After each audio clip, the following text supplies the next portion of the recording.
about now? Can you hear us now?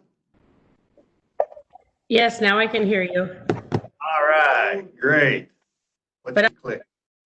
I'm muted unless I need to say something because my dog might just randomly start barking. So I'm going to keep myself muted unless I need to speak. Okay, thank you. I clicked unmute.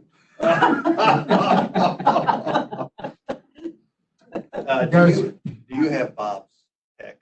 Yeah. I left my work phone. I think I have it.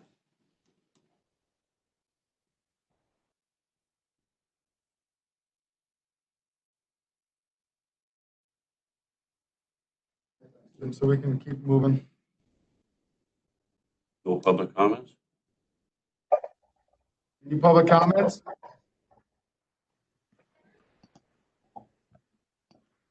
Everybody on there unmute.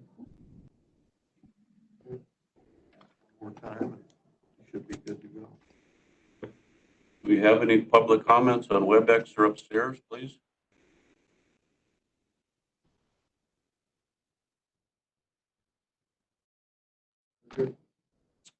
We're good to go. Okay, we'll close the public comments. Disclosure of committee members, conflicts of interest. Yes, don't see anything here. Receipt of information, I look around, I don't see any other supervisors. So we're down to number 7, tax properties. I don't see more. Don't Update think we regarding have tax delinquent properties. I'm not aware of any. Okay. So number 8 would be parks. Recreation and trails is again here. Oh, there isn't any update. We haven't heard anything. You haven't heard anything? No, not yet. From the DNR. Okay, well, that's the update then for the update on the trail. We haven't heard anything from the DNR, so that'll be on probably the next agenda. Yeah. Forestry, Mark Tosman.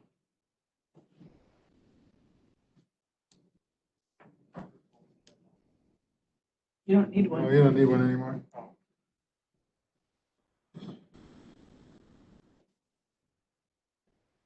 Morning. Yes, first on the agenda would be the 2021 forestry work plan. I'll wait for Tim to get that up and rolling. So essentially, had a partnership meeting with the Wisconsin DNR Division of Forestry yesterday, and we did go over this work plan. There weren't any changes associated with this work plan, so the last step in this process would be to get any committee comments on this process. And I guess before we're all done, this would need county board approval. This is the mechanism that makes the county eligible for the forestry administrator grant. Typically in the past, they've attached this right to the forestry budget when the county board approves this work plan versus coming out with a separate resolution. So I guess that's kind of the plan this year, is to attach this right to the forestry portion of the budget. And when the county board approves the budget, they also approve the work plan. Unless this committee wants something different. I will highlight pretty much the goals associated with 2021 work plan. A lot of this I'm not going to go over again, simply from the standpoint of we went over a lot of this when we redid the 15-year plan. So this is taking 1 year out of the 15-year plan and implementing it for 2021. So I will go over the goals if you could scroll to like page 3, Tim, goal 1. Right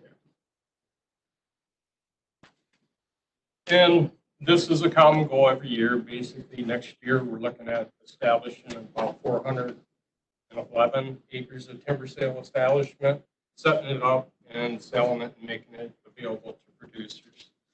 That's not written up there, but it's looking like it's going to be 411 acres.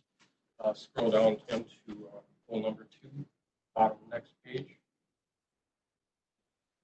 Well, if you're going to sell timber sales, you need to administer them, make sure that the producers are cutting them according to contract.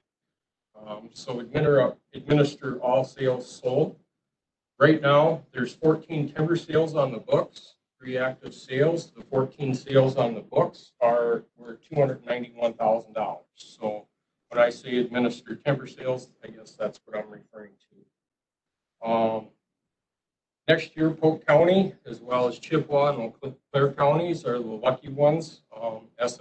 SFI auditors will be coming to the Polk County Forest and verifying that we are conducting forestry operations pretty much in line with the standard.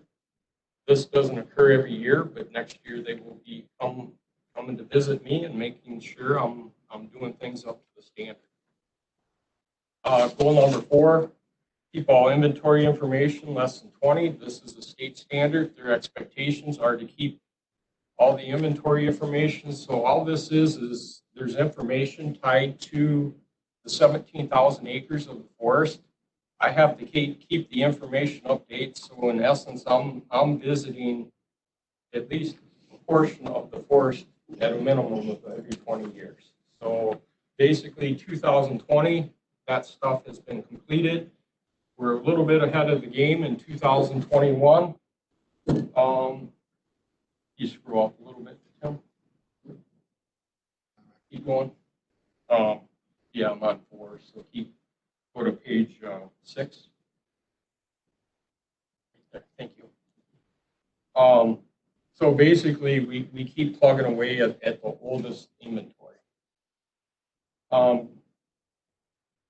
Goal number 5, essentially, we're going to be planting 100 acres. These areas will be prepared this fall. If you remember, you authorized the scarification contract with Future Forest.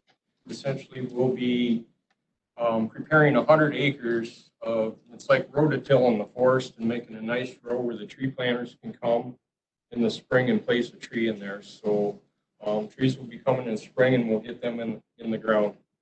Goal number 6, I'm going to say the last 5-6 years, deer browse has become a problem. I began this program in 2019. Essentially, we're putting little pieces of paper on top of the buds of little pine trees that we plant. It's like taking a 4x, regular sheet like this and making 4 squares out of it and stapling it to the top bud of the tree. What happens when the deer browse that top bud, they grow outward versus up. And we play a cat and mouse game of getting that tree above other competing vegetation such as grass or other shrubs, and eventually the tree can die. This fall, I'll speak to that. That's agenda item number 3, where we're going to be doing this again today and again in 2021. Moving on, Tim, to goal number 8. So continue down the list right there. So I had mentioned that the SFI auditors are coming, and one of the standards associated with being an SFI is to have a road inspection process. A road inspection process has been in place, but it's time to catch up with the modern era, I guess. I'm just as guilty. I need to get this up to speed, I guess. Essentially, all road inspections are being conducted on a piece of paper, and then they're going into a folder. I guess next year I'm going to take the time and like I said, get this caught up to modern times and get this on a GIS layer so that I can demonstrate very quickly how procedures are determined of why I chose to inspect this road, why we chose to fix this road, how much money it cost, etc. All this is happening on a piece of paper in a folder. All this is a GIS exercise to get that done. I guess that's on me to finish that. Goal number 9 at the bottom of the page.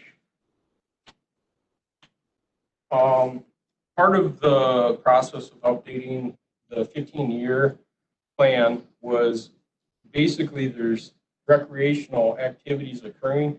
This is great. Basically, Polk County has partnered with Governor Knowles for the 40 miles of of equestrian trails that occur out there. This is great. It's recreation. It drives tourism. It's a place for people to go, but there's no agreement in place. I did speak to the DNR yesterday on this matter. They're fine with that. It's just getting what's actually happening on the ground and coming to an agreement. I guess this final agreement will have to come for committee approval once it's done, to make sure that the county's all good with it, incorporate your comments, etc.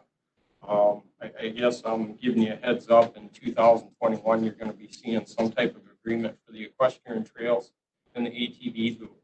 So the point I'm making, in addition to these 2 points, is a lot of the recreational amenities that occur on the county forest, whether it be equestrian trails, ATV, snowmobile, the Ice Age State Trail, just because of the scattered ownership of the county forest, we're partnering with someone.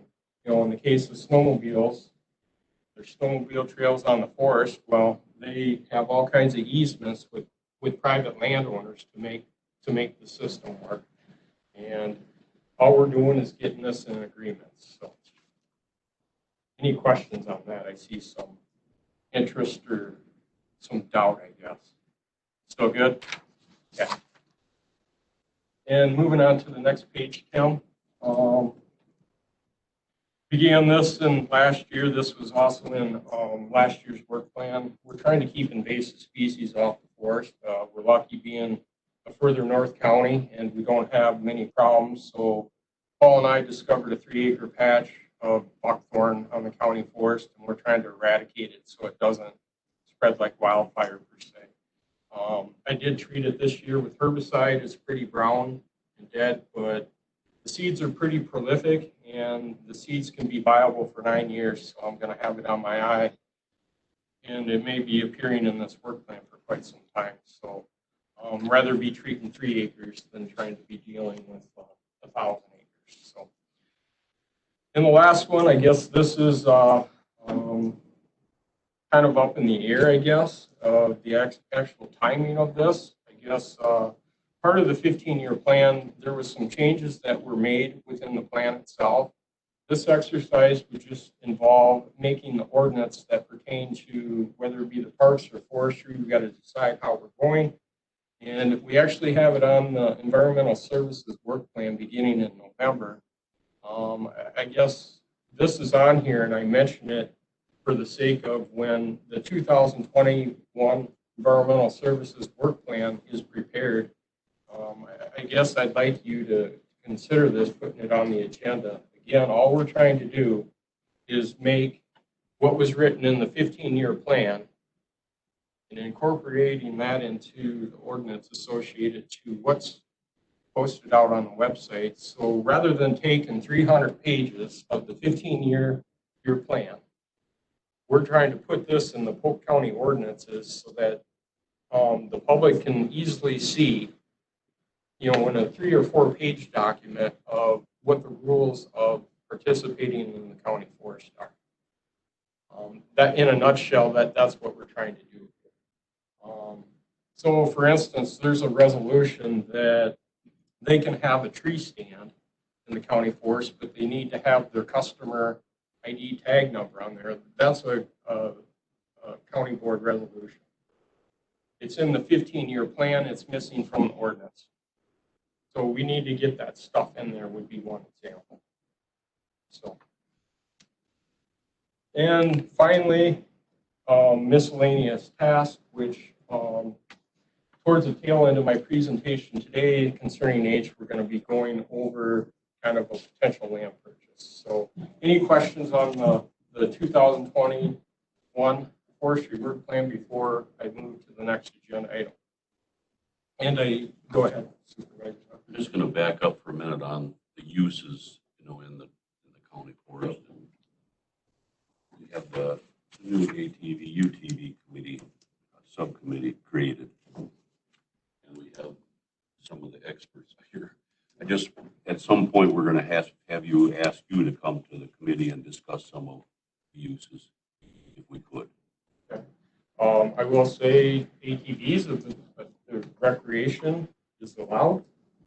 On the county forest, an ATV loop has existed in the town of Sterling. I don't know exactly, but that loop has been there since the mid-90s. We talked about that before, yeah. So I guess kind of the rules associated with the governing statutes of the county forest, section 2811, need to be followed on the county forest. And as I mentioned before, given the broken ownership associated with the county forest, ATVs can be on the county forest as long as they comply with sections 2811. And I mentioned this previously where given the broken ownership of the county forest, you know, it can serve as interlinks, it can serve for trails at certain points, but it won't be a complete system.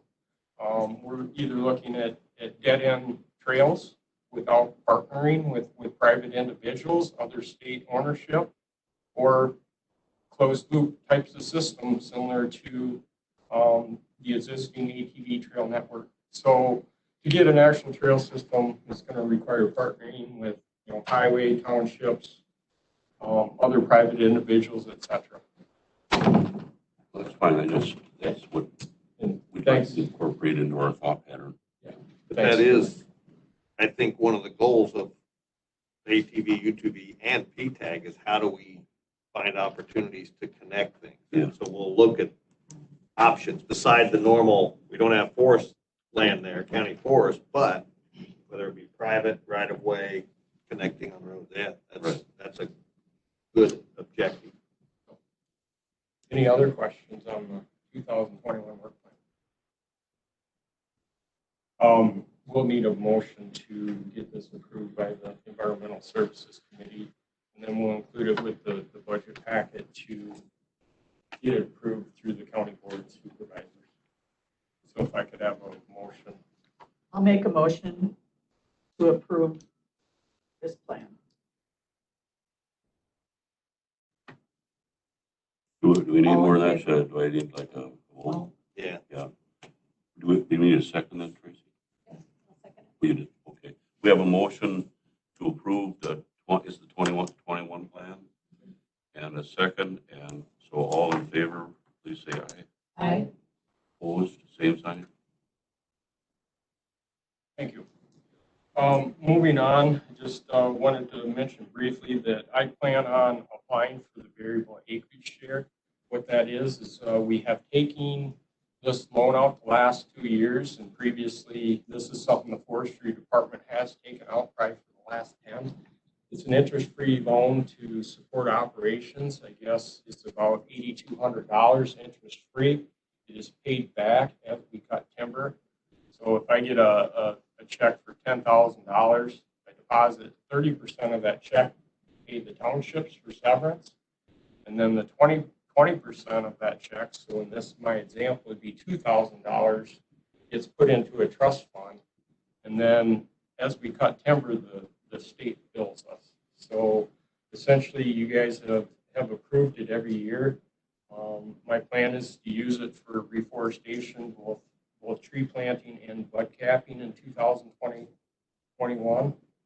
This does require a resolution, so if you guys are in support of that, next meeting I will have a resolution prepared for you guys to do the initial approval of it, and that also requires county board approval.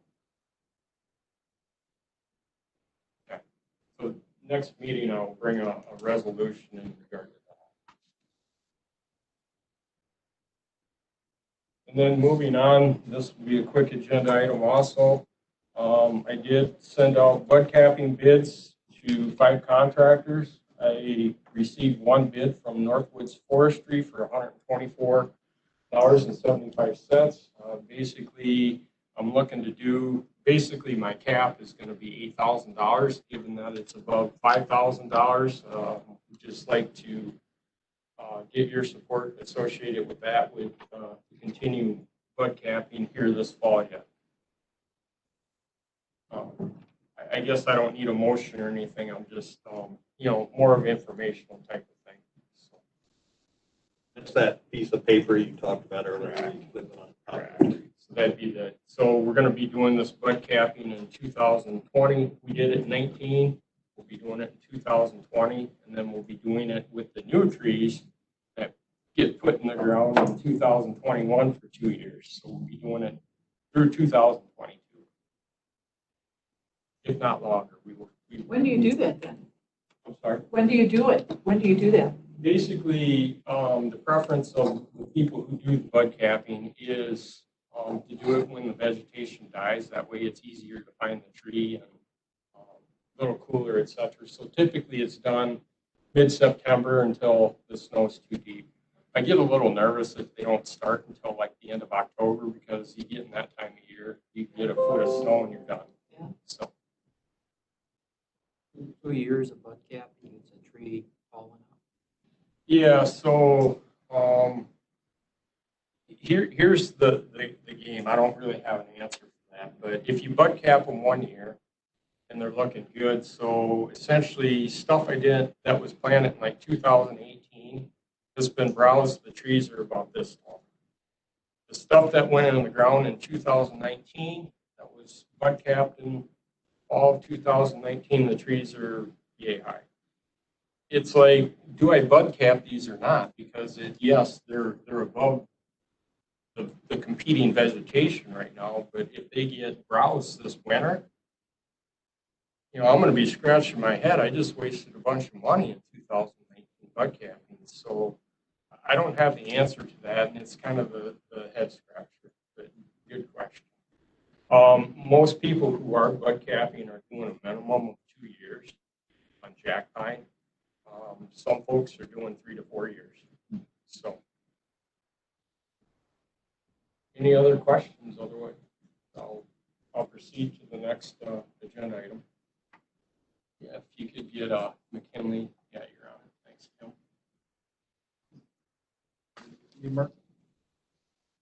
Yeah, perfect.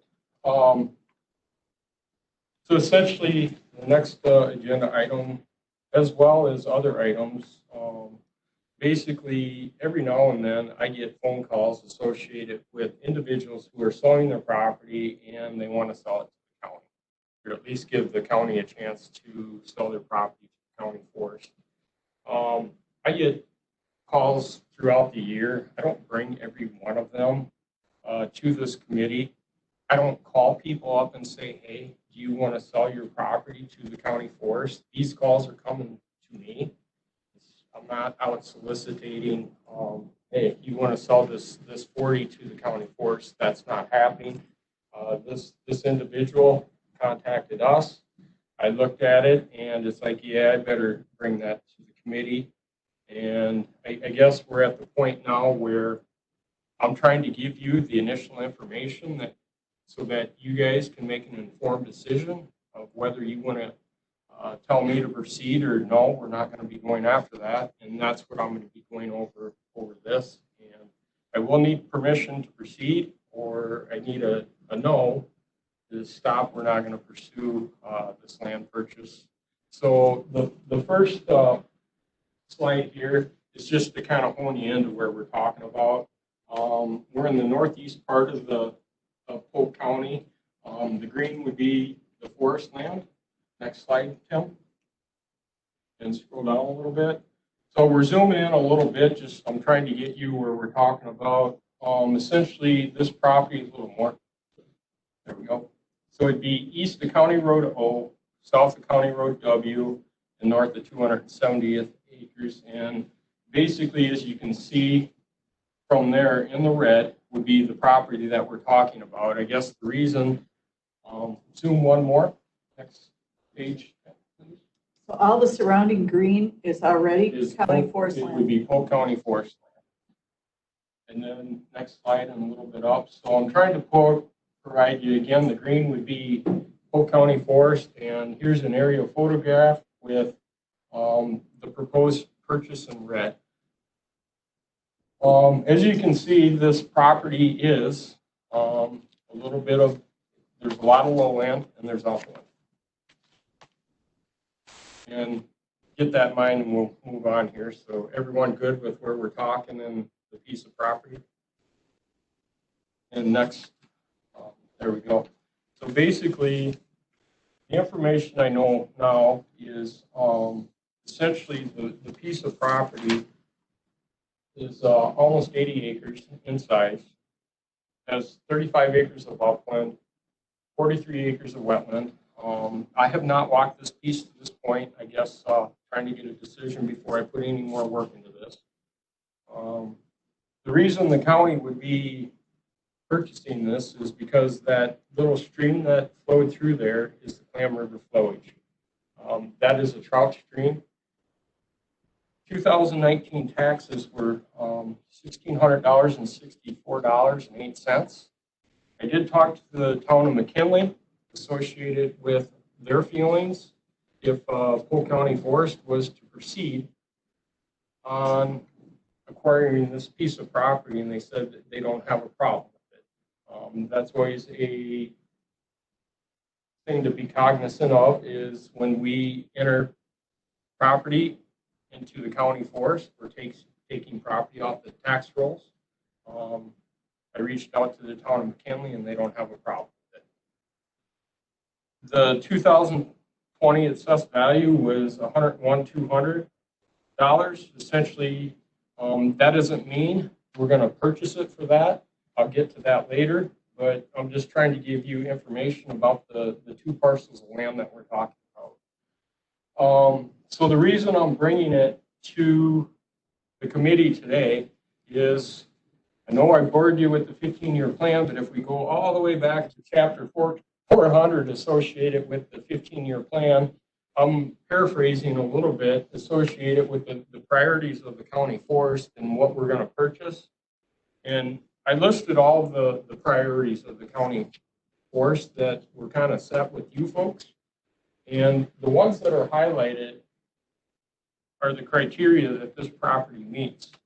And basically, I'm not going to go through them, but this is the criteria we laid out. And this is basically these two parcels are not threatened by private development. And this would not provide a trail connection, or it does not have an existing trail on it now. And I guess you guys need to determine the last one. The town of McKinley doesn't have a problem with it. All the other criteria, the property is meeting that criteria. Again, I'm just giving you information for decision. So moving on. So at a high level here, so I should say this would be like step 1 of 20 that we need to complete to, I need to do 15 steps myself and then come back and get your approval. But if you say no today, we're done. So basically, to give you a higher level of what needs to be done to make this happen, I would have to get this property appraised. So the county today has it evaluated. If we go back to that $101,200, that's what it's appraised at the county, and that's what it's being taxed on. But to purchase it, I would have to hire an independent appraiser and determine the value of the land. That's going to come at a cost. I don't know the exact dollar figure, but based on other appraisers I talked to, it could vary anywhere from $900 to $1,200. So here's where it gets a little complicated, and I do need to do a little more research, and I will do that if I get a yes here. Being that this particular landowner, he doesn't want to wait 2 years for me to secure a grant, and I'll get to that. But essentially, a trust, I reached out to the Trust for Public Lands. They work with all kinds of environmental nonprofit organizations, and basically they would actually purchase it, take title of the property. When we got approved for the grant funds, I'll get to that, we would then purchase it from whatever entity from Trust for Public Lands works with. So for us to get the financing to purchase it from a Trust for Public Lands organization, we would have to take out what's called the Knowles-Nelson. It's administered by the Wisconsin DNR. It's an interest-free loan. they would cost share. Essentially, they would pay for 50% of the property. And we would pay back the loan that we take out the same way the variable acreage share works, where every time I cut timber, if I cut $100,000 worth of timber in a given year, the state would bill us $20,000. They would continue doing that until we had the loan balance paid off. So with that said, I threw a lot of information out at you guys. Is there anything that I can clarify? I guess the final thing I would say is, there's some properties that I might bring to you that, they might fit 2 of the 7 criteria or whatever, but I guess this one fits into the county forest. I don't know how you guys feel about that, but, this actually fits into the county forest. So, but I threw a lot out at you there, so please ask questions so I can clarify anything that I just went over. You threw a lot of details out, but there's a lot of good portions of this, especially with the river going through. So, my first thought is I'd like you to give us more information as, you said you're going to look into it. Okay. So basically, I've got a landowner looking for a commitment from the county, and this is going to take county board approval. Given that there's 2 supervisors absent today, I don't know how you feel, Supervisor Rowdy, about giving a yay or nay today with Supervisor Wilson and Supervisor O'Connell gone today. I don't want to put that burden on you. I'm just saying, I think we should look into it, but I wouldn't mind waiting 2 weeks to. Yeah, we can do that. Because I'm new to this, like you, and I boil it down. Basically, it's that gap between 2 pieces of county forest. It's 80 acres. As I understand it, we're paying approximately $24,000 for those 80 acres, but we're not. It's not coming out of our budget.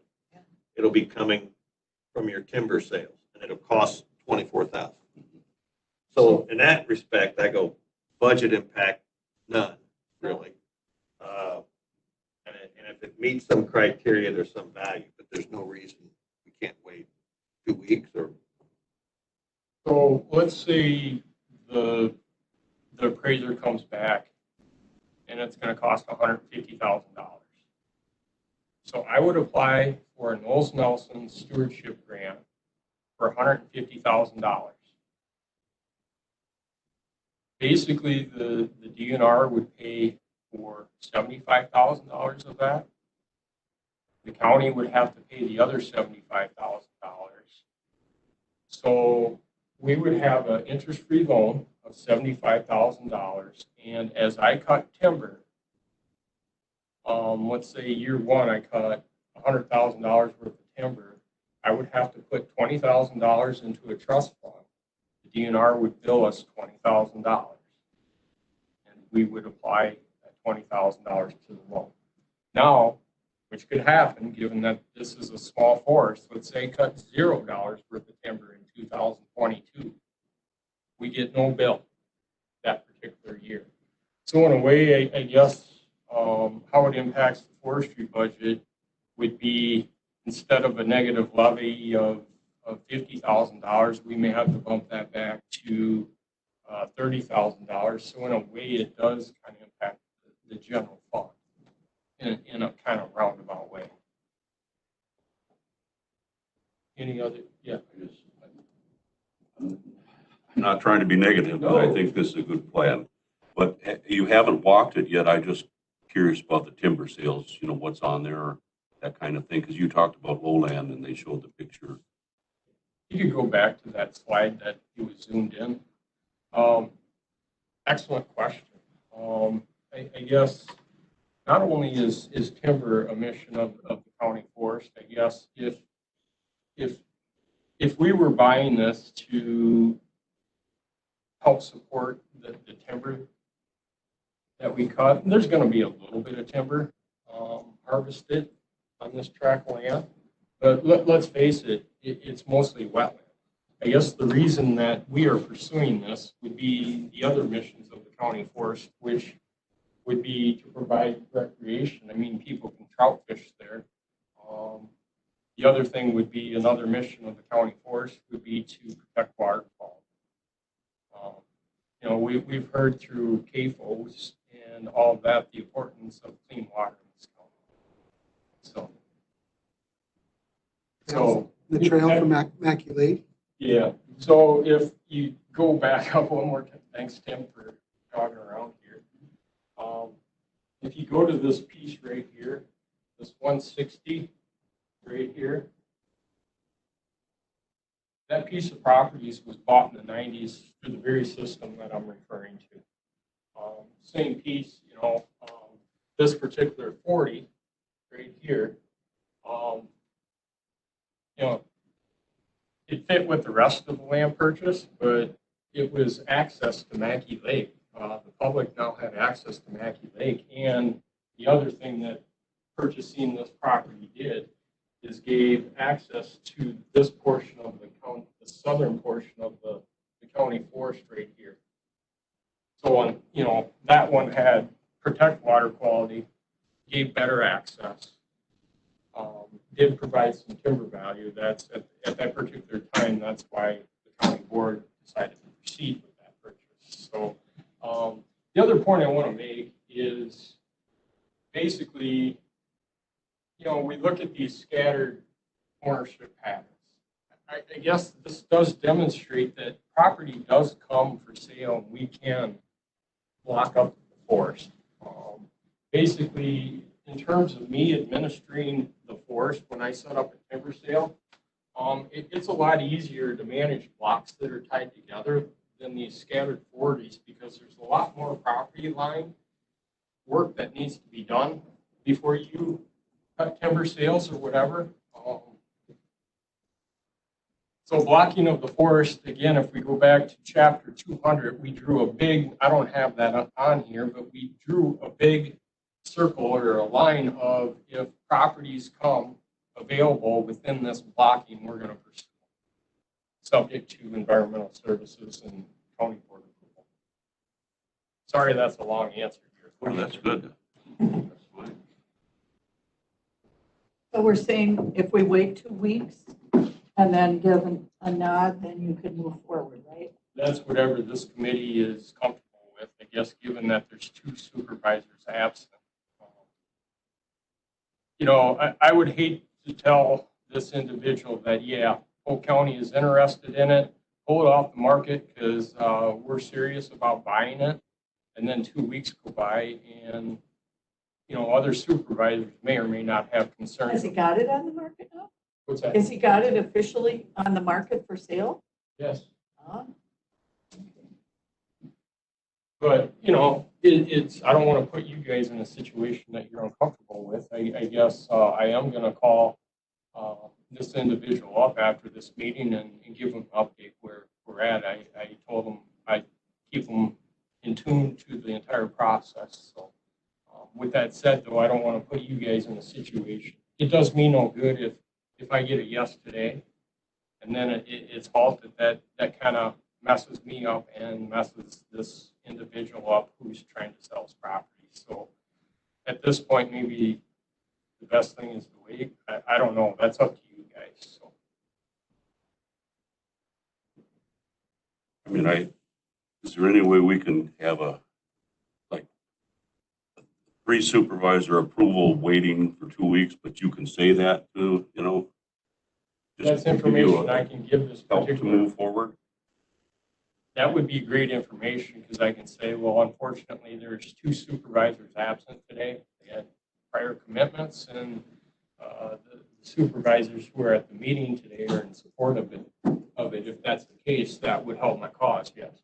Supervisor Olson fishes the clam all the time, him and his brothers. So, I mean, they know the river.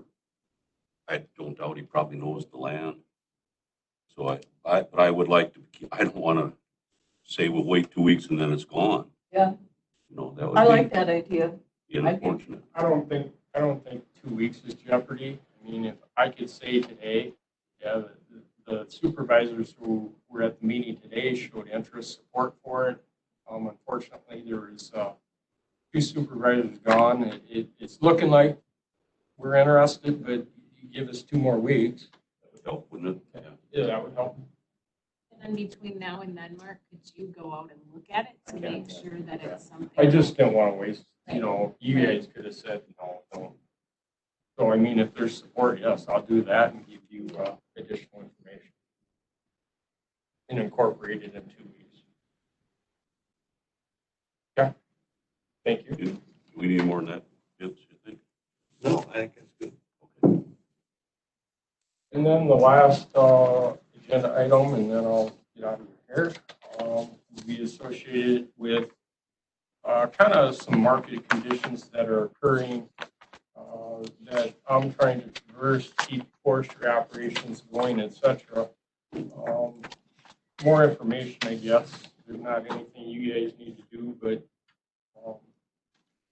so basically, there was 2 mills that shut down operations, one in Wisconsin Rapids and one by Duluth, Minnesota, paper company called Verso Papers. Essentially, in combination of the 2 mills, they took almost 1 million cords of wood. So when you have 2 major mills go down like that, it kind of hurts the marketplace. In terms of Polk County Forest, given on any given year, anywhere from 8% to 20% of the wood we cut went to either of those mills. So with that all being said, I guess when I'm doing timber sale administration, I'm working with these guys. I'm not so much worried about contracts that will be coming up in the future here, because we can incorporate certain elements into the timber sale contract that works with the logger. What I mean by that is right now there's no home for pine pulpwood.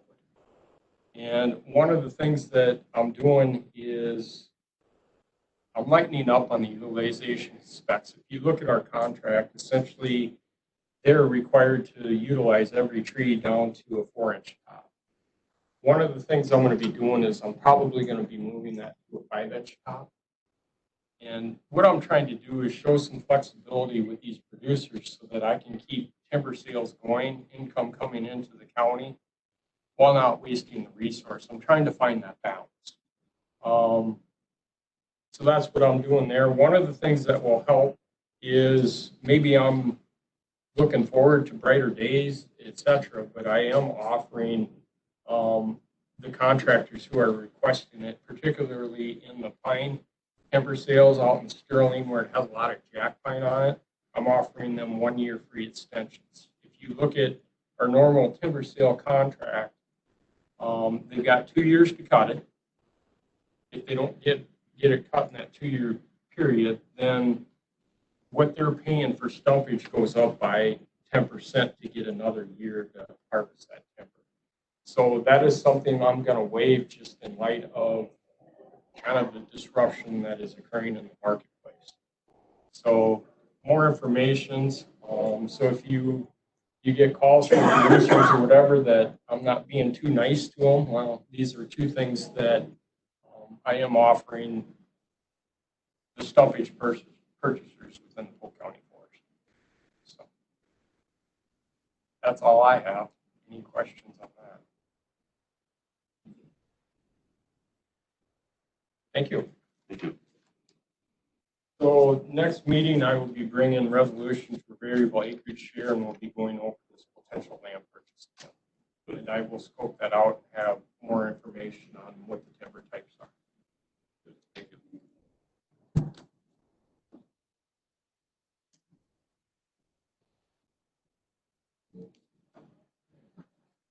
Doug, do you want to walk the McKinley land purchase this weekend? It's nearby you. It's right by you. I know it is. I'm going to check it out, find out where it is. I'll walk out there with you.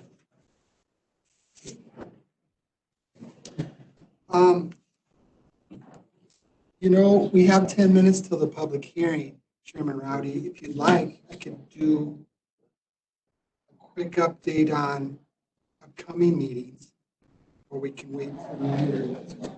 Be quiet. Take a break. We take 5. Okay.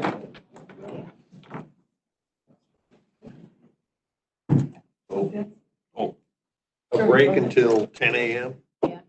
for the public hearing. To order at 10:05, we're going to start a public hearing. Jason will fill us in.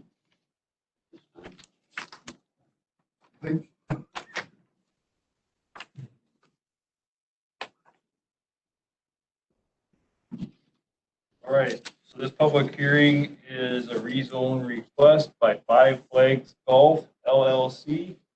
Property is currently zoned residential for a portion of it, and then the remaining portion is zoned residential Ag 5. And they're requesting to rezone to recreational business commercial, which is our B2 zoning classification. Property affected is 1855 145th Street. It's part of the southwest quarter of Section 34, Town 35 North, Range 17 West, Town of Milltown.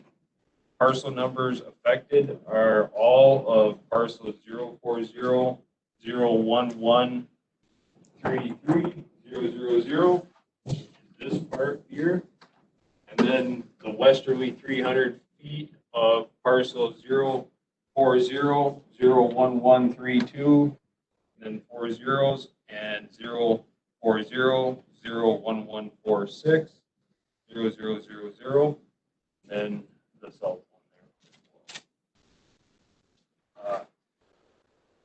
With that, the applicant is wishing to expand their current golf course business to include campground sites.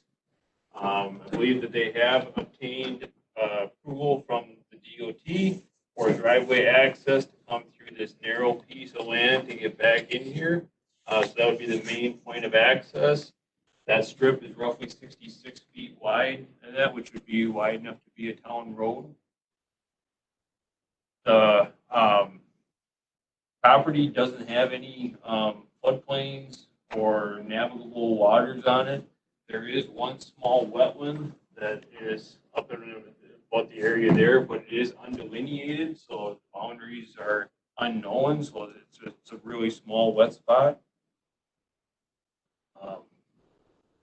As far as the surrounding properties, everything along Highway 46, and that has that R1 residential zoning classification, and everything, like the fields here and even the existing golf course are zoned RA5.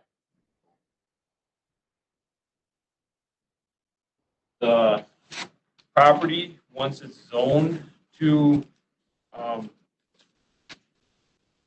the business, or if it gets rezoned, any of the uses in that classification would then be allowed on the property. So that's when you want to look at the surrounding land uses.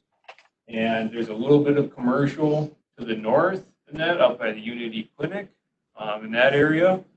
But and then everything below Pleasant Avenue or 180th here, and that's all the village of Balsam Lake. So this is right on the edge of the village in the town of Milltown. The town approved the rezone at their August board meeting, and I'll just read that what came out of their minutes. So that was August 10th. Five Flags Golf Course, motion by John Eccles, second by Chris Nelson to approve Five Flags Golf Course request to approve rezoning to B2 recreational business to go forward as approved by the Plan Commission to the Polk County zoning for a public hearing and approval on the rezoning. And then it has the parcel numbers. Yeah, basically that's. Also, with that, I do also have one other exhibit that we received, and that is from Eric and Christy Isger, and she is here as well. And I'll read this and that to you. It's addressed to Polk County Land Information Department, zoning. We are the current property owners of parcel 04002830000, which is directly to the south of the 15-acre parcel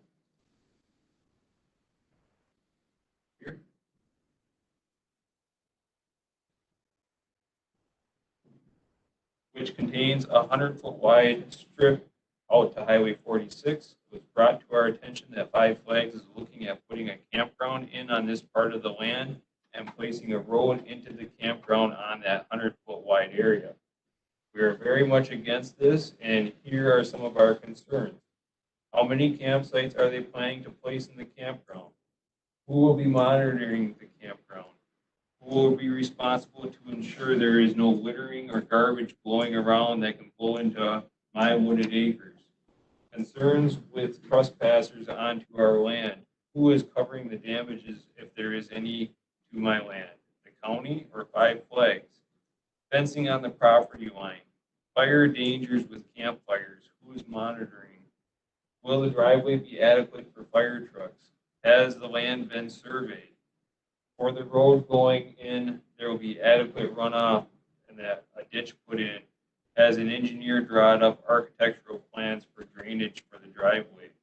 Will this road be plowed in the winter? Soil erosion.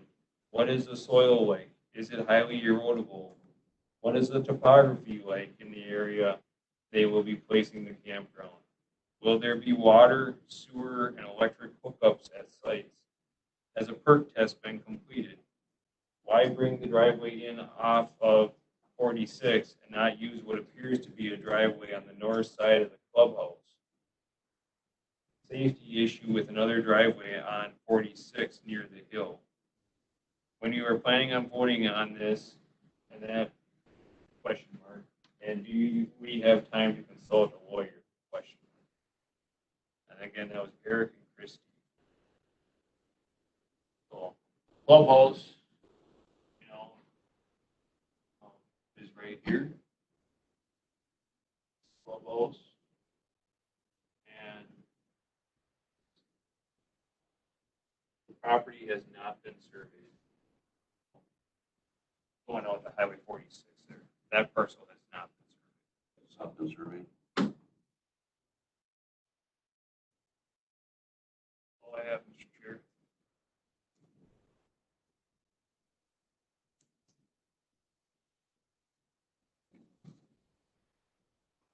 Where's Mr. Brown? Do you want to open it up in case anybody wants to speak, or you can take the applicants first, and then they might be able to provide some answers to some questions you might just have. They are here. You covered a lot of it. I don't know how to ask you questions, I guess, or. State your name. Oh, I'm sorry. I'm Linda Lemire, and we own the Five Flags Golf Course. Can you hear me? So we were hoping to get a few campsites there for RVs, and we're looking at the larger ones. What are they called? I'm Richard Welty. I'm Linda's husband. Okay. We're interested in putting primarily park models in this site, which are the more permanent type of camping recreational vehicles, where people they don't move them back and forth in and out of the campsite. It's more like their cabin in the woods. And we will have way below what the ordinance permits as far as number of sites. The ordinance permits up to 20 sites per acre, and we will be likely less than half of that. And that won't be for 5 years anyhow. We plan to develop it in stages of only 30 or 40 sites per year. We're not even sure people are going to come to it. We're just hoping they are. Ultimately, it's a lovely area, and we're hoping they'll come and golf and use our restaurants and stuff. Be an asset for our community. And many of the questions that were raised in the submission have been covered, will be covered by the development process, working with consulting engineers and the contractor. There will be perk tests done. There will be utilities installed, water and sewer and electrical. And all of these will be in accordance with what the county requires as far as a campground.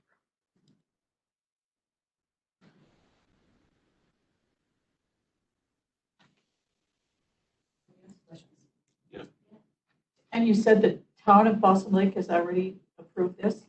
Milltown Township, it's actually in Milltown Milltown Township. Township, Mhm. okay. Was that a unanimous vote then? Was there approval?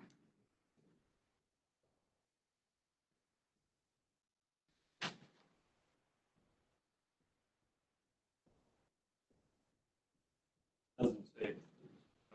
I believe it was unanimous. They didn't raise any questions about, this campground. Yeah, well, they had a, Yeah, they asked after tons the of questions. answers, yeah. So you said the first, what year do you plan to start having actual campsites there then?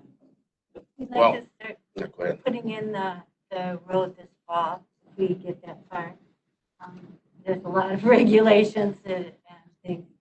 And then we want the sites to be like really far apart and really wooded.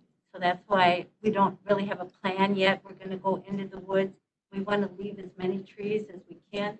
So kind of go around some of the beautiful trees and have a site here and one there and stuff. We don't want the sites all in a row and that kind of thing.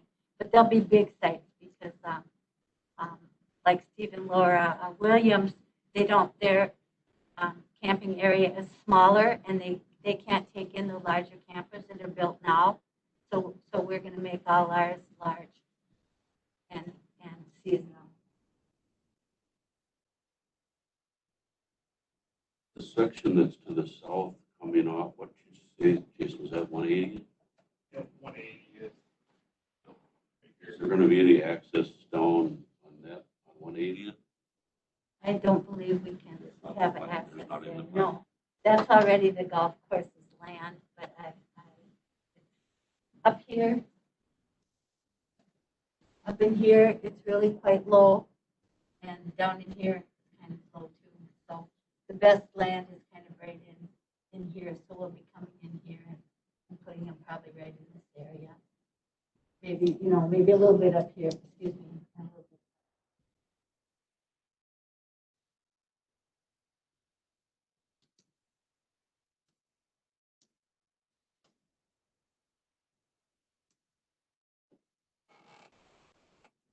That answered all of my questions. Got anything, Tracy?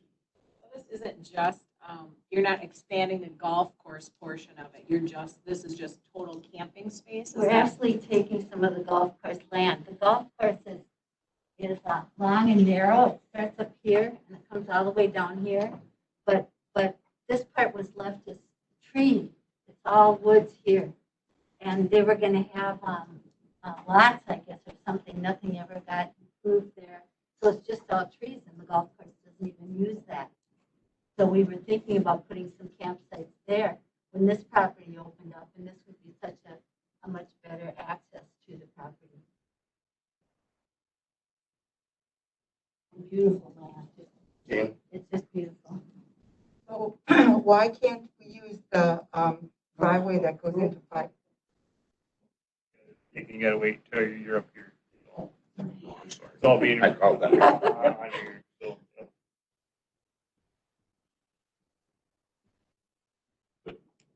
yeah. I don't have any more questions. Okay, and then if you'd like to come up and speak, if you have questions or support or objections, you're able to speak, and then we can have them come back up. We just want one person to speak at a time because it's being recorded, so. Thank you, Jason. That's what I was going to ask.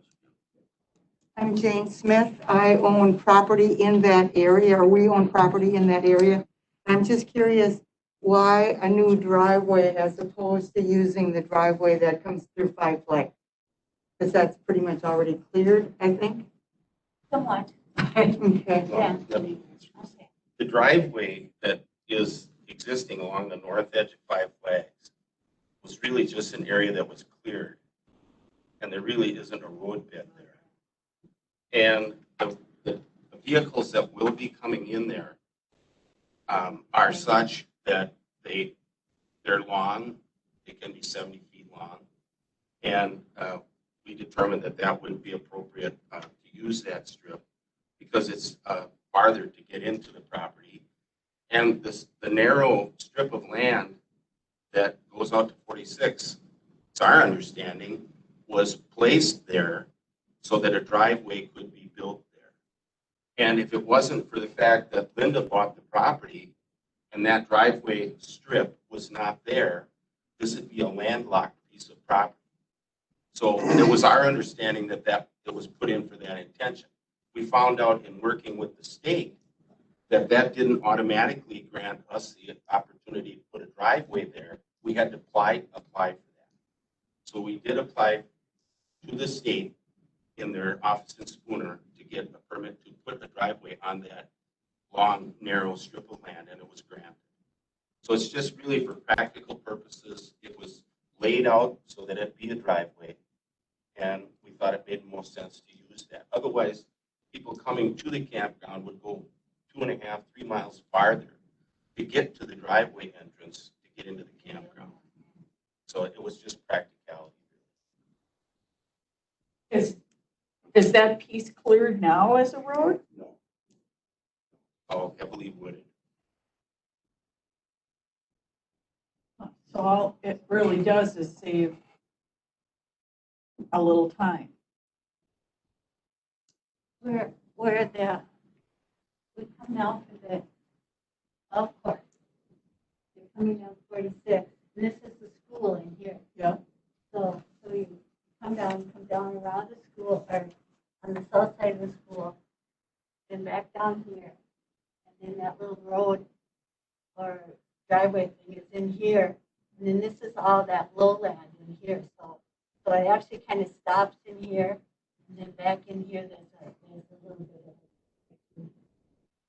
But it would be difficult to get, you can't get a car right there, right now, but is there even much less a camp or something. Plus, if somebody was coming, they'd come here and turn in rather than coming all the way around. Now, you mentioned 70 feet. So is this like a mobile home court, or is it a campground? It's intended to be a campground. The way the zoning was, or is right now, is it would be eligible to have a mobile home park. We don't want to. We want. And it doesn't allow Park campground. models. I've never seen a 70-foot camper. No. I think you need to. Well, I was talking about the length of the camper. And some of them, they call them toy haulers or something. So there's a living quarters, Yeah, and then I've there's a seen, section where you put your recreational vehicle. So I it just can wanted be to quite- clarify that we're talking campground and not mobile No, home. I'm sorry. Yeah. I'm sorry, I wasn't clear about that. Correct. Mobile home park, and that could be a permitted use or is a permitted use as a property zone right now, but if we're going to do a campground use, then it would have to be zoned recreational business. And that now a mobile home would not be allowed to be placed in the actual campground because that would be a violation of our public health department's licensing. Basically, anytime there's more than 3 campers in it, then they have to be licensed as a campground with the state. And the state has a maximum square footage of 400 square feet for any camper. Okay, So that's good. that's where that would come through and be enforced. So That helps, thank you. like we had some and that had to be removed out of our existing campgrounds and that when that rule was stated. So,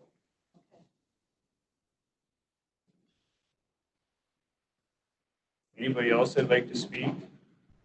Yes, sir. I own the land to the north of the narrow strip and to the west of the 15-acre parcel. And I have all the same concerns that Christie does. Plus, I've been down in there. There's putting a driveway in there is an enormous problem. It's very steep. It's not very stable. There's like huge trap rock boulders. And you're talking 30 to 60 units. That's a lot of people on the weekend. I don't want trespassers on my land either. And unless there's a plan to, contain it and keep it off of my land, I'm not terribly happy about it. What was your name again? Rodney May, M-A-Y. I've got the 7.5 acre parcel just to the north of the narrow strip and just to the west of the 15 acre strip.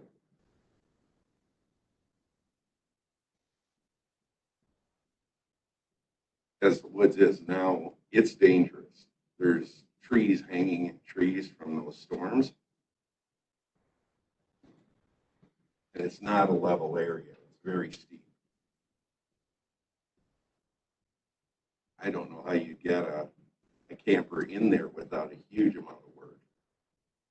Coming off the road, it's about a 15-foot drop from the edge of the road to about 10 feet in, 15 feet in. So they'd have to put in a huge culvert and fill it all in to get it even level enough to pull a camper.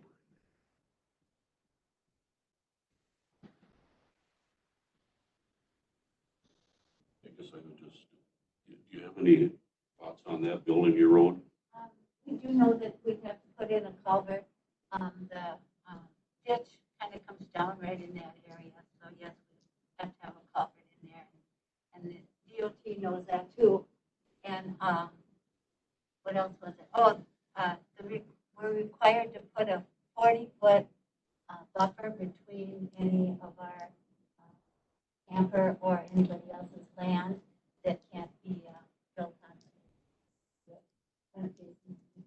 We add a little bit more, that's in that regulation. Yeah. Or, Yeah, and there's a whole bunch of criteria in that in our ordinance that as far as the dimensions of each site, be 25 by 40, the number per acre, where they have to be in that in regards to the property lines. There is a buffer, requirement there. And that's all that we would be addressing in that when they submit a plan. I believe it's 40 feet, which is quite a way for the light buffer. So what we're doing today would just give approval to make the change to the zoning of the land. And then the next process is when they come forward with a plan, with their official plan.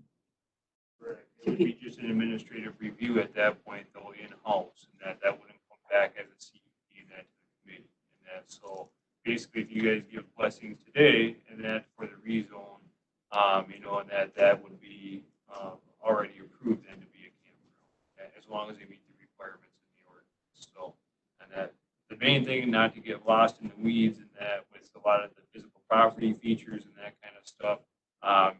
The county's got other ordinances and that to address a lot of that stuff, like stormwater and erosion control ordinances, if there's steep slopes, and that if they're going to be disturbing, more than an acre, those ordinances are administered through our land and water department.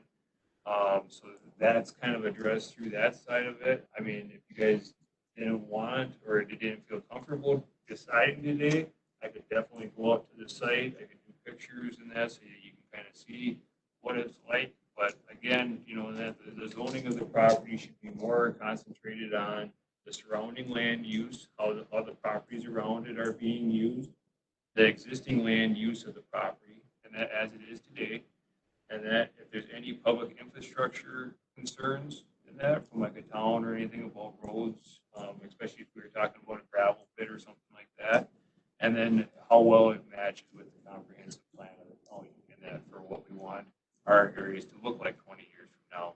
And, with the proximity to the village, to the proximity of a commercial business on the backside, and that it makes sense, and that with the surrounding land uses.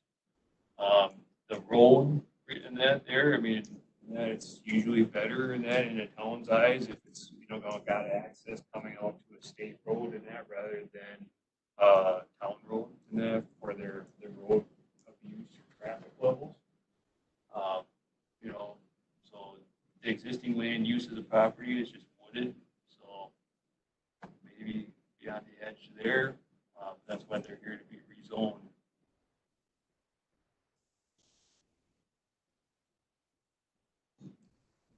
Jason, based on the red area of rezone, I kind of agree with you in the terms that it's hard to see what's there with it just being pictured in red.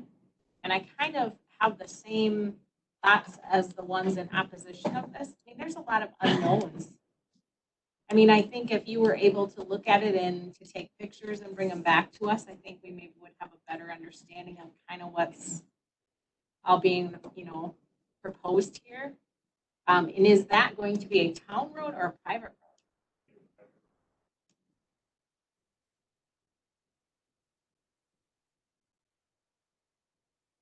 Tracy, I can't speak for Milltown, but I know in Bow Lake, if you ask the town to take over, it has to be town specs Town and specs. blacktop. Yep. And blacktop. If we're looking at any conditions, should we wait then for 2 weeks? That's the thing with the rezone, and that is there's not the opportunity to provide many conditions.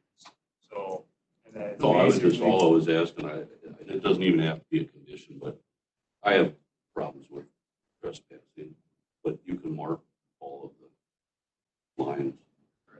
You wouldn't be able to come on and put a condition though that all the property lines have got to be fenced, for example, because this isn't a CUP, this is a rezone. Just a rezone, Right. okay. So either the use is something that's allowable or it's not.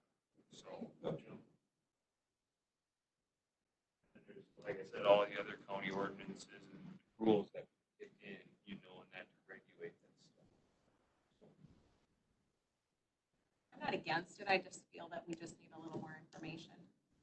Definitely provide that and that. So if you guys wanted to go that route, and that I would suggest postponing and that till your next committee date. So, and you know what date that would be, Tim? I think it's the 14th. I'm ready to go, but Well, I find it interesting that the way it's zoned right now, you could put in a mobile home park. And this allows them to put in a campground. I mean, Goes back to the whole transient usage, Yes. and that, and Yes. driveways versus mobile home parks are typically longer residences or actual more of a residential community. And not so much recreational based community. So. I think it's the 14th. That's the second Wednesday. You want me to pull up like a contour map or anything like that? Look at the aerial. Without this on there and contours? I mean,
thinking hard, just like me.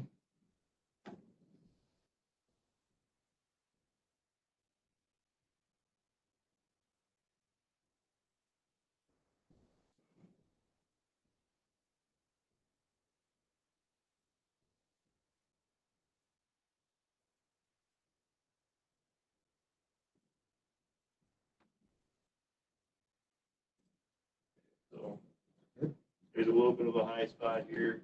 This is all draining into this area, which is where that wetland was or is. So you got roughly 4 feet of elevation change there. Here at your about 12 feet of elevation drop from the road right away and then to about halfway through on that flag lots. The red lines here, by the way, are 10-foot contours, so between each each red line is 10 feet of elevation change. And then if we were to zoom in, there's brown lines that are every 2 feet of contour elevation. So this area here is by far the flattest.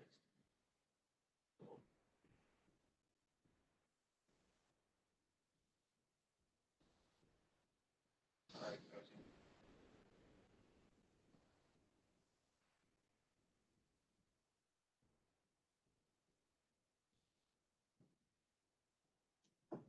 any other questions? Is there anybody else that'd like to speak? Yeah, if we could, Jason, we have a letter that was received from the Polk County Economic Development Corporation. And this was received by us in July. And it comes from Terry Howard, who's the executive director of the Polk County Economic Development Corporation. Dear Linda, the Polk County Economic Development Corporation is eager to support your plans for a potential expansion of your Five Flags Golf Course property to include a campground. Camping and recreation areas drive very important tourism to our area and are vital to the Polk County economy. In 2019, visitors spent $95.4 million in Polk County and $13.7 billion statewide.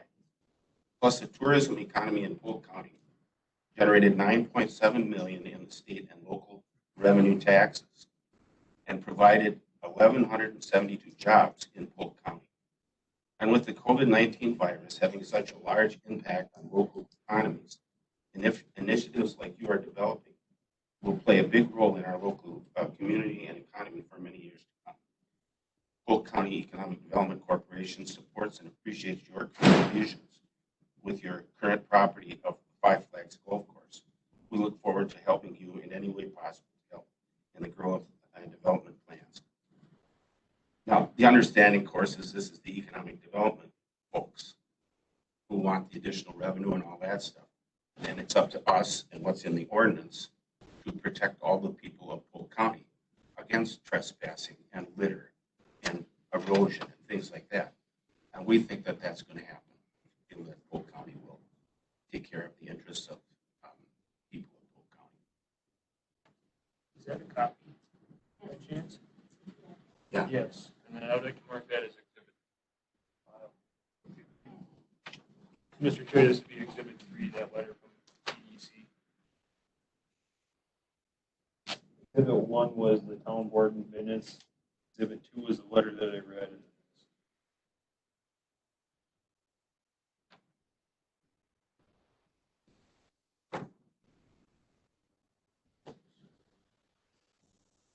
Just to fill in, but what, now we need a motion or? I don't know when you want to make the motion, and then if you're still thinking, you know, that of course you can make the motion to approve or deny the rezone request, or you could take and make a motion to postpone to the October 14th Environmental Services Committee and give the direction for staff to go out and do more site visits. And that would also maybe provide the neighbors some extra time if they wanted to talk to an attorney. You know, and that the reason why I would say postpone to a date certain is then we don't have to do all the public noticing requirements again. And that's what the date is so important for.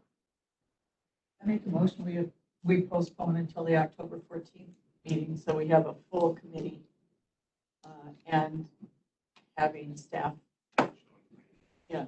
providing additional information. We have a motion to postpone for 2 weeks. So all in favor? Aye. Press, please. Thank you.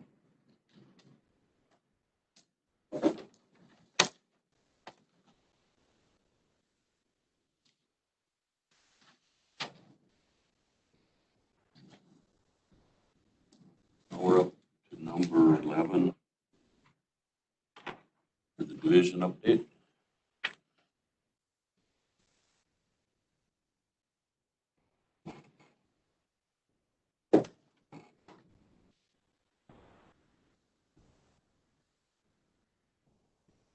Chairman Rowdy, Environmental Services Committee. I believe Carol handed out budget worksheets, at least the cover page. What I'd like to do is go through each one and just identify and talk about some of the big items within a proposed 2021 budget requests. As you probably know, the Environmental Services Division consists of 5 departments. You have Land Information, Land and Water Resource Department. We have the Parks Department, we have the Forestry Department, and Register of Deeds. I thought I'd read out, and in your handouts, there is a mission statement. There's a linkage to how it aligns with these new county board priorities that you developed over the summer. It talks about some core functions of each department.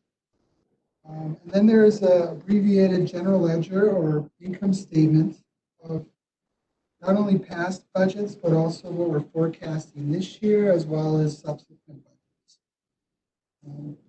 Another key piece is the employment by job classification. Those are the numbers of employees or full-time equivalents. And there are some changes there, so we'll talk a little bit about that. And then I'll also just identify some of the trends and both in revenue and expenses, and then have a conversation about what we're proposing for next year's budget. Starting with, why don't I start with the mission statement? Because since we've made the conversion to the divisional model, all of our departments are a little bit different, but they align together in terms of a lot of our core functions. For example, Land and Water, their mission is to protect our natural resources. And how do they do that?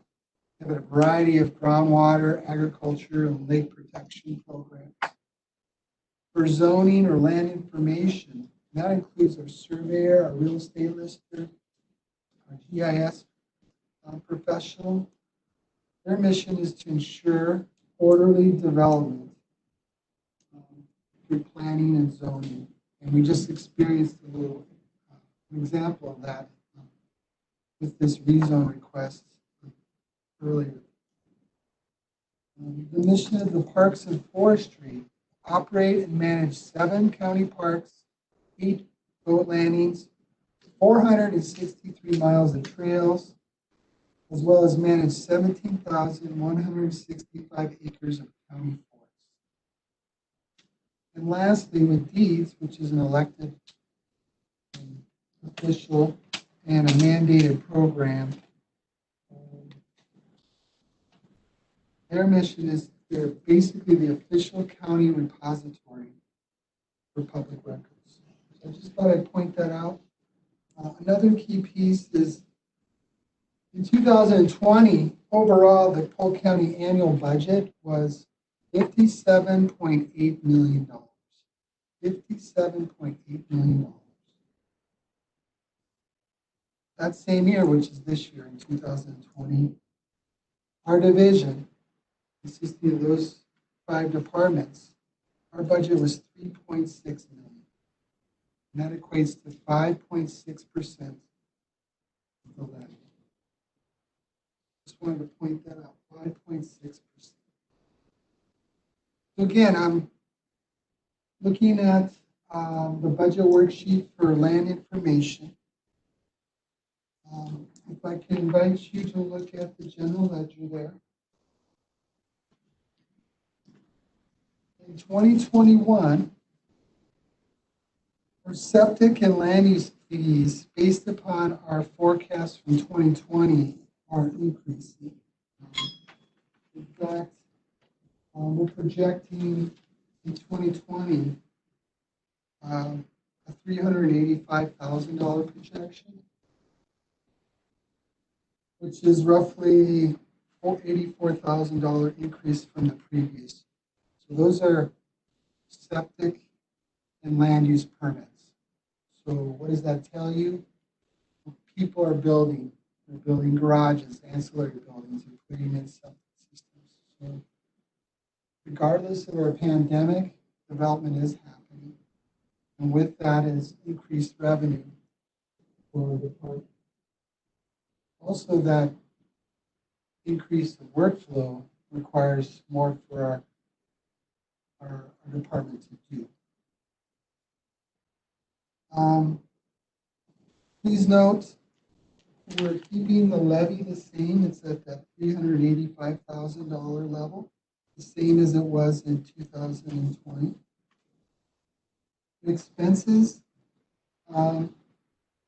we are looking or forecasting an increase in personnel.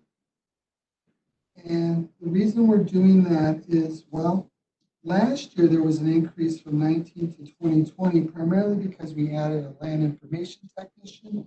Also, all of my costs as division director this year came out of just this budget, this department. In 2021, my costs will be reduced to 48% in land information, 48% in land water, and 4% in registered deeds. Not only my costs, but our administrative assistant as well will be shared through those three departments. And that's an effort to, again, build connections within all departments, provide leadership for all those departments, provide administrative assistance to all departments. Carol, she's the one I'm talking about. She is, has been fantastic in terms of stepping up, working with each of the departments and providing some services. So that's how we're going to put that together. However, there's still a major increase. And why is that? Because, well, not only we're adding Carol's 0.48 time, reducing my time to 0.48. We're also going to request a 1 FTE, 1 full-time equivalent. This person is, we're currently working on the job description. This person will be called the zoning compliance technician. And I can explain a little bit about that a little bit later, but I just want to point out that's why you see in your job classification an increase from 9 to 9.6. You're getting a reduction of my time, adding Carol's time, and then the FTE. The zoning compliance technician, what is that? Well, as you may or may not know, in the zoning department, we've been experiencing quite a heavy workload, particularly during the building season. It's been really tough for our 3 zoning staff to keep up with permitting. In fact, it's to the point where complaints, compliance issues really are being put on the back burner. We simply don't have a time to follow up with complaints. We'd like to, but there just isn't an opportunity to do so. Statutorily, we have to turn around these land use, particularly sanitary permits, within 2 weeks. And so there's that mandate. So if you're constantly getting an influx of new permits and trying to process those, there simply isn't enough hours in the day to do compliance issues. So what is the zoning compliance technician? Well, the current workload, again, kind of prohibits, again, the compliance issues. This will be a split position. And what I mean by that is, what we hope to do is half the time this person will go out and address any complaints. And what does that mean? We'll go out and do the field investigations. We'll maintain a log with each complaint. We'll follow through with all the complaints, work with the violator or potential violator until it's resolved. Our approach is going to be more through outreach and education, working with people to become compliant. Oftentimes, they simply don't know the rules. Granted, there are always a few bad apples, but what we're going to try to do is work with people to reach or seek or find or hear some code. The other 50% of this person's time will be spent assisting the zoning department. And particularly again in the building season, which this year was a little odd. Normally it starts a little early in the year, like late April, May. We had kind of a slow start, but it's been steady all summer and it continues to be so. You know, that continues from what I've been told, roughly almost like hunting season or late October. So this person will be a half-time zoning professional technician, half-time compliance technician. I think I put the cost, yeah. What we're looking at is a grade 16. That's going to depend as we continue to work on the job description. What does a grade 16 mean? Well, right now we're looking at $23.74 an hour. With fringes, that's roughly an impact of $61,800 a year. So that would be the wage and fringes of this.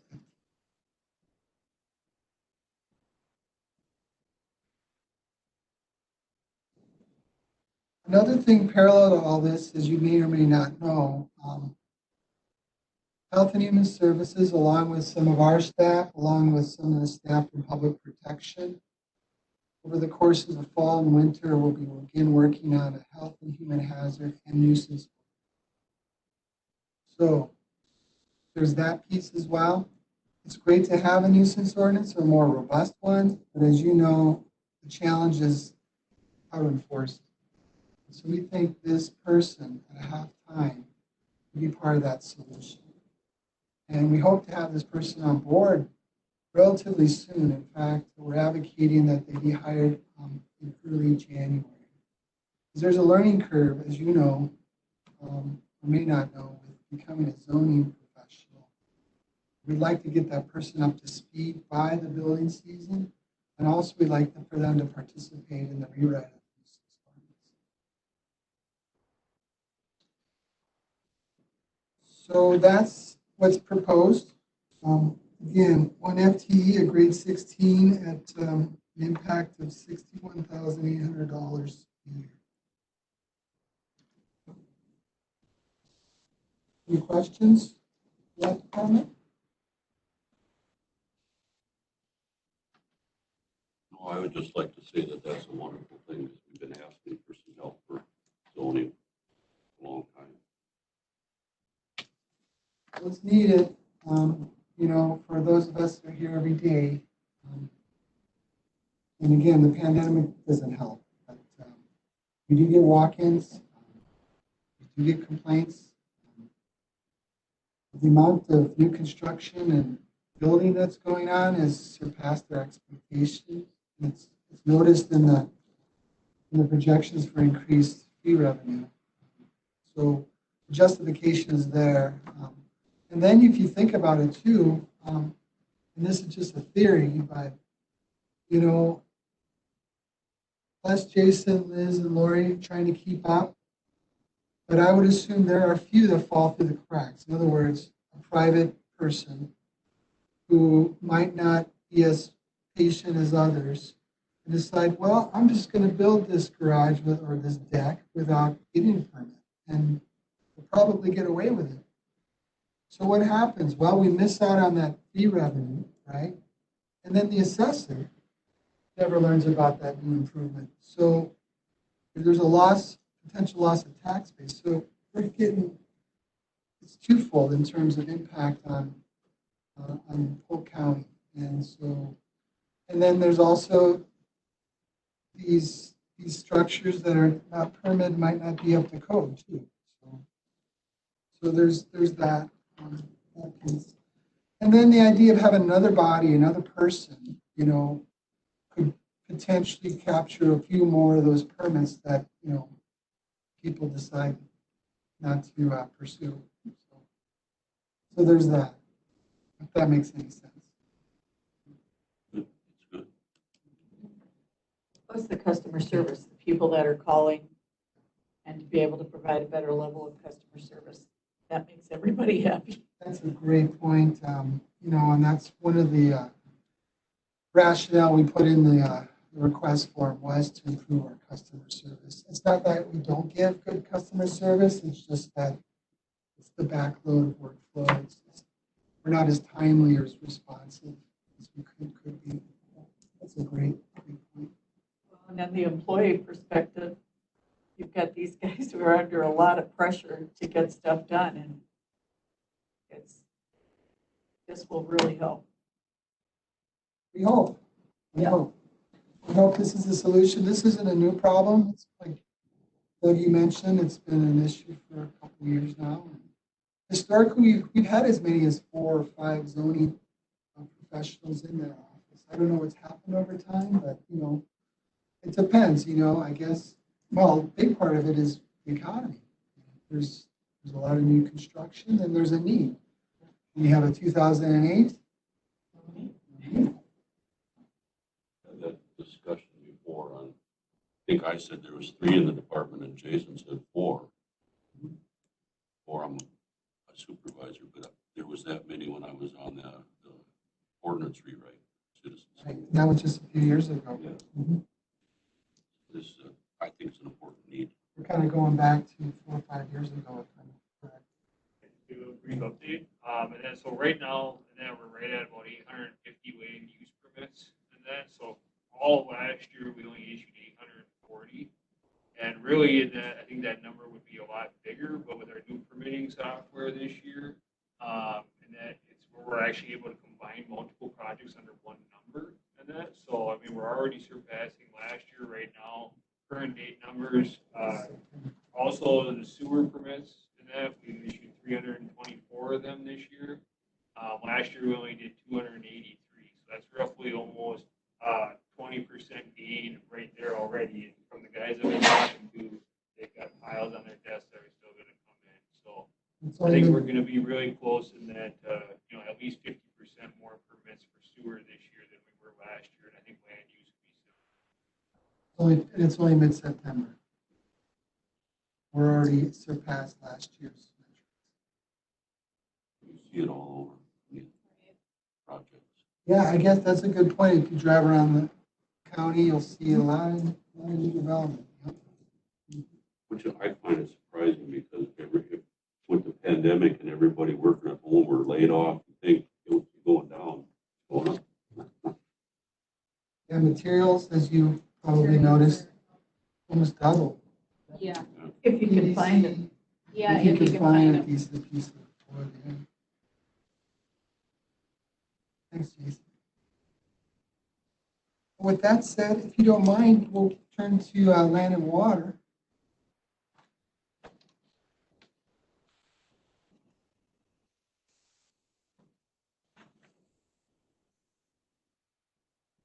Land and water, if you go again, turn to the revenue expenditures, general ledger there.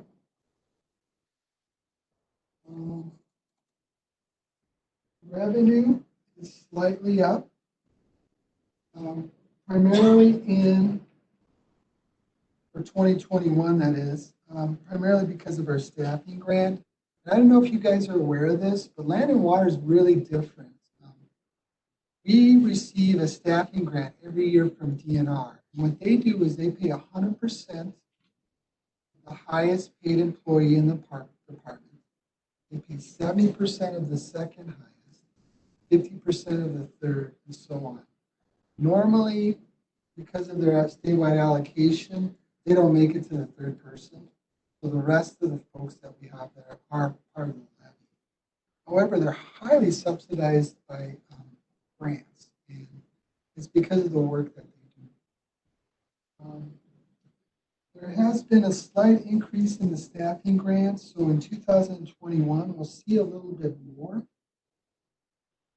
We have slightly reduced the public charge for services. Why is that? Well, if you all recall, earlier this year we reduced our environmental engineer to a position of a newer hire at a much lower cost. He is classified as an engineering technician. And unlike the past, when we had an environmental engineer, he on occasion would actively look for projects outside our scope of work. He would do projects for towns, for example. It's not that we won't pursue those anymore, but that wasn't really part of our core functions. Our new hire has the capability to still engineer those small projects for towns and villages. However, I don't think we're in that same sort of business model. So I did a slight reduction there. The levy again remains the same. It's really similar to the land info too, around 380, 390. So the levy request is going to remain the same. In terms of expenses, personnel, if you notice, is much less in 2021 than in 2020. And that's due to Tim Ritten's retirement and also reallocating Carol's time to the other departments. So she won't be 100% allocated to land and water anymore. Nor will I. Her time will be allocated to land and water, land information, and registers of deeds. People, so we're sharing those personnel costs of the division director and the administrative assistant throughout those three departments. What does that mean? Well, it impacts the employment by job classification. We're going from 7 FTEs to a reduction to 6.1. See how this is balanced? Now we're going to increase here, but it's going down here. I do want to point out another piece to this personnel expense is our request. And this is also relates to personnel. And you'll see this as Vince and administration develop the budget for your consideration. What we are proposing is to add one part-time LTE, that's a limited time employee, at 0.5%, at $33,000 a year, no fringes, on a 3-year project. In the term to a three-year project term, and that would sunset December 31st, 2023. If you all remember the Land and Water Resource Management Plan, the 10-year plan that they approved. I believe Chairman O'Connell went to Madison to get this approved by the DNR. What we're going to do, the Land and Water staff have applied and will continue to pursue a land and water resource, the DNR Lake Protection Grant. That is a $100,000 request. It's 100% grant funded, meaning that this LTE would be budget neutral, have no impact, in and out. That person's role, and we're still working on a title, conservation technician perhaps, but their role will be to implement 3 watersheds within this 10-year plan.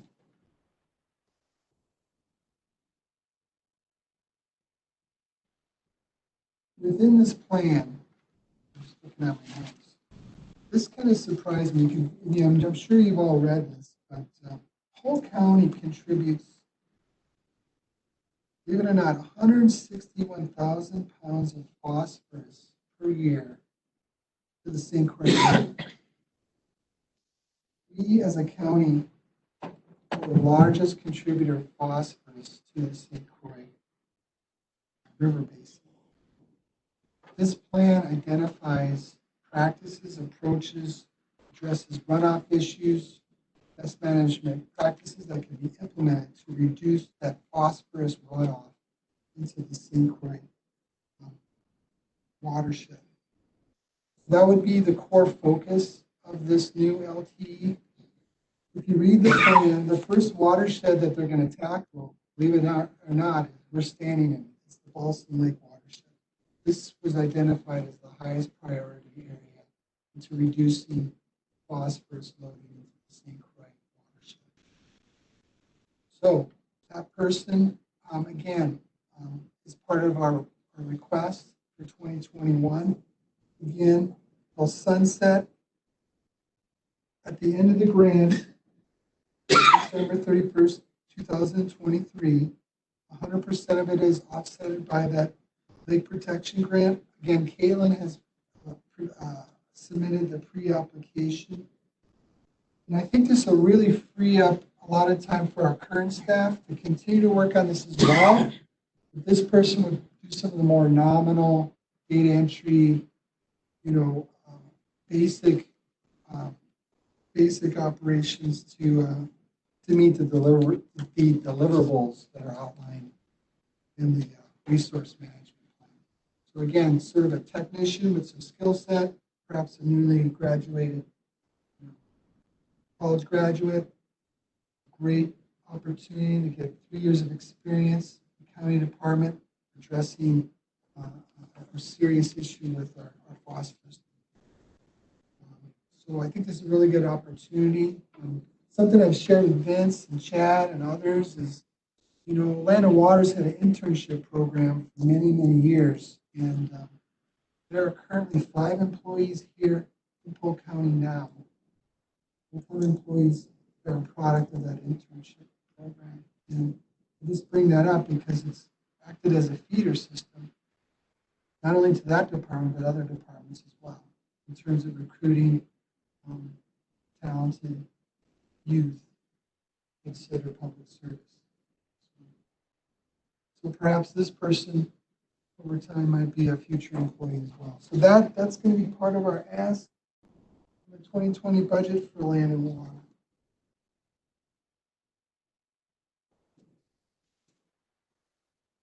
Any questions? I get into too much detail or? That's interesting.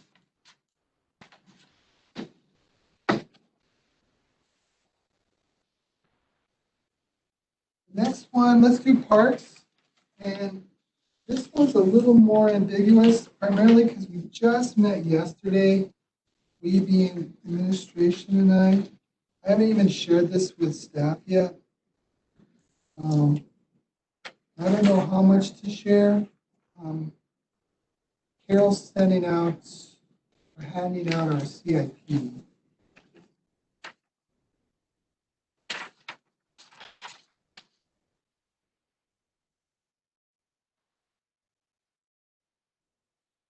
The handout you have is antiquated. It's been already updated. So I'm not sure how much I can go through with this. I will say and acknowledge Chad Roberts. I mean, he spent a lot of time extracting the parks budget items, line items from facilities. And for those, if you don't recall, parks used to be part of facilities and buildings. So this is really the first time we have a parks budget, Department 25. It's called. So Chad did a really good job extracting both the revenue and expenditure line items in creating this parks budget. A lot of the revenue and expenses are not current, so I don't know if there's any value to talk about them. For example, we've increased state aid to $454,000, and here it says $354,000. So I might have to bring this back at the subsequent meeting. I guess the key point is, well, the levy will remain the same, $126,861 from 2020. We talked about perhaps sharing Carol's costs and my costs with the department, but we may look at reallocating most of this budget over to Public Works. So that's a working project. I don't know if I can really expand on that any more than that. Outside of Ben, our Parks and Trails Coordinator would remain within the ES division and provide leadership, planning, and direction for our parks and trails going forward. I don't know if I'm speaking out of turn. I do want to clarify about the reason. So when we went to this divisional model, the groundwork was laid for the structure, the division directors, and then bringing departments and clarifying these trees and reducing the span of control so that the administrator was dealing with 4 people who then dealt with 4 or 5 people and so on and so forth. But accounting wise, the foundation was laid, but we never started moving towards divisional budgeting, which was an ultimate goal of moving to the division. So the purpose of creating Department 25, that's parks, is always before you guys have looked at buildings, you've looked at these different to figure out what are we spending on parks, what are we doing for parks. With Department 25, you'll finally have a full picture of park expenditures and resources allocated. The other thing that you will see, not this year, because there isn't time this year, but next year, is you're going to see a divisional roll up in the budget, where when you look at your budget, your division director can say, this is the environmental services division budget. And then you can look at each of the sub-departments in it, and you'll see an overhead where you'll see the total headcount, the total expenditures, the total revenue for the division, and then you can break it down. That's just continuing on with the divisional rollout. And I just met with Andrea the other day to pump her for information and try to get a little bit of her wisdom. And she said they were able to lay the foundation, but I asked her, I said, this is what I see still missing. And she said those were ultimately in the plan. So as this changes this year, the change you see is we've created Department 25. We're finally bringing that together. It's a little convoluted to show because expenses and revenues were housed all over the place. But then next year, when you look at your divisional budget, you'll see everything laid out and it'll make sense to you. And when, for instance, Bob talks about headcount, he can say, well, see, I've allocated part of me here. You'll still see what the overall headcount is. The reason for allocation is Bob spends a good portion of his time in this department, and this department, and this department, and assisting with Register of Deeds, as do I, as does Bill.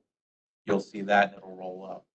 This is just a continuing process, and it's going to take us another year to finalize divisional budget structures, but we're getting there.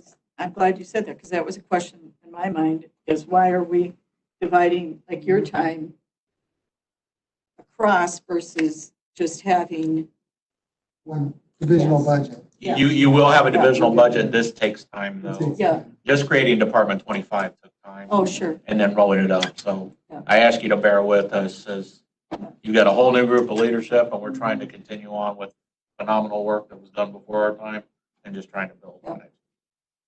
Thanks for bringing that up. It's nice to see it coming together. Yes. And I do want to remind everybody, this is an idea that was started a long time ago. Yes, it was. We're just trying to keep it going and keep it moving.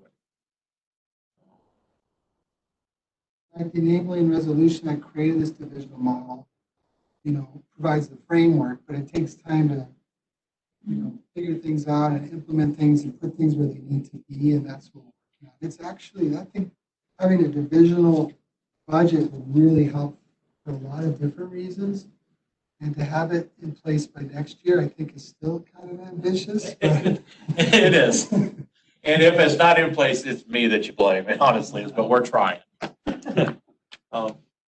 Yeah, so again, parks, we're working on reallocating and shifting things around. There's some efficiencies that can be found. If the operational maintenance piece to the Parks Department is housed in Public Works. Because they have the tools, they have the manpower, they got slow times a year to do some of the park and trail improvements. So we're kind of starting to think that way. So there's that. In addition to that, we lease a lot of things from them. Granted, that's sort of budget neutral, we're just moving money around, so that would go away. Two of the big asks that I have proposed for the Parks Department are, well, you all remember the tag, or the P tag, the Parks and Trails Advisory Group. Earlier this summer, you all passed a resolution formalizing that committee. You also provided some seed money, $50,000. Well, where does that come from? So in next year's budget, that's when we anticipate that group to be actually doing something where they'll need those resources. Created an area, and that's where we placed it. We put it in the parks budget. So the $50,000 that you allocated for that group is in next year's budget. If it's going to be, whether or not it's going to be in subsequent budgets, 2022, 2023, really depends on the success of the group, right? So at least for 2021, it's there. Also, another ask was we added a new line item in the general ledger, something that Parks Department never had, a $10,000 annual grounds and maintenance replacement fund. Just for them to have some resources to fix a culvert, get some pea gravel, class 5, improve a parking lot, landing, something for them to work, resources for them to make those fires that pop up when there's like a blowout in the trail or whatnot. So that's also within the budget as a request. This is kind of a moving target. Like I said, we had a plan in place, but now we're rethinking it. And this model for the Parks Department might change. I just thought I'd share that with you. Lastly, again, within the Parks Department is the CIP. Forgive me, it's kind of hard to read, but it's the thing that the last spreadsheet that Carol handed out. We created 3 versions of the capital improvement plan. You know, a lot of these things are really not capital improvements. They're really just O&M or operation and maintenance, things that should have been done but haven't been. And again, we created 3 versions. We created a high cost, a medium cost, and a low cost. We proposed the second one, which is before you. This is the medium cost one. Really, regardless, all 3 of the versions over the 5 years cost the same. It's that $704,000. Over the next 5 years, in order to address all of these issues, that's what's going to be needed for the Parks Department. Again, a lot of these things are basic operations and maintenance. I'm just going to go through some of these. You know, we're through stage 1 of the vetting process. I think the second stage is, you know, Vince will sit down and go through all of our requests and determine which ones will be forwarded on to you. But these are a list of projects that are high priority, and they're based upon, well, the outdoor rec plan and then a prioritization exercise that we did as well as staff. It was based on ease of implementation, need, usage, etc. We use a bunch of different decision criteria for that. But real quick, I'll just go through a few of these. The pavilion in Apple River either needs replacement or a new roof.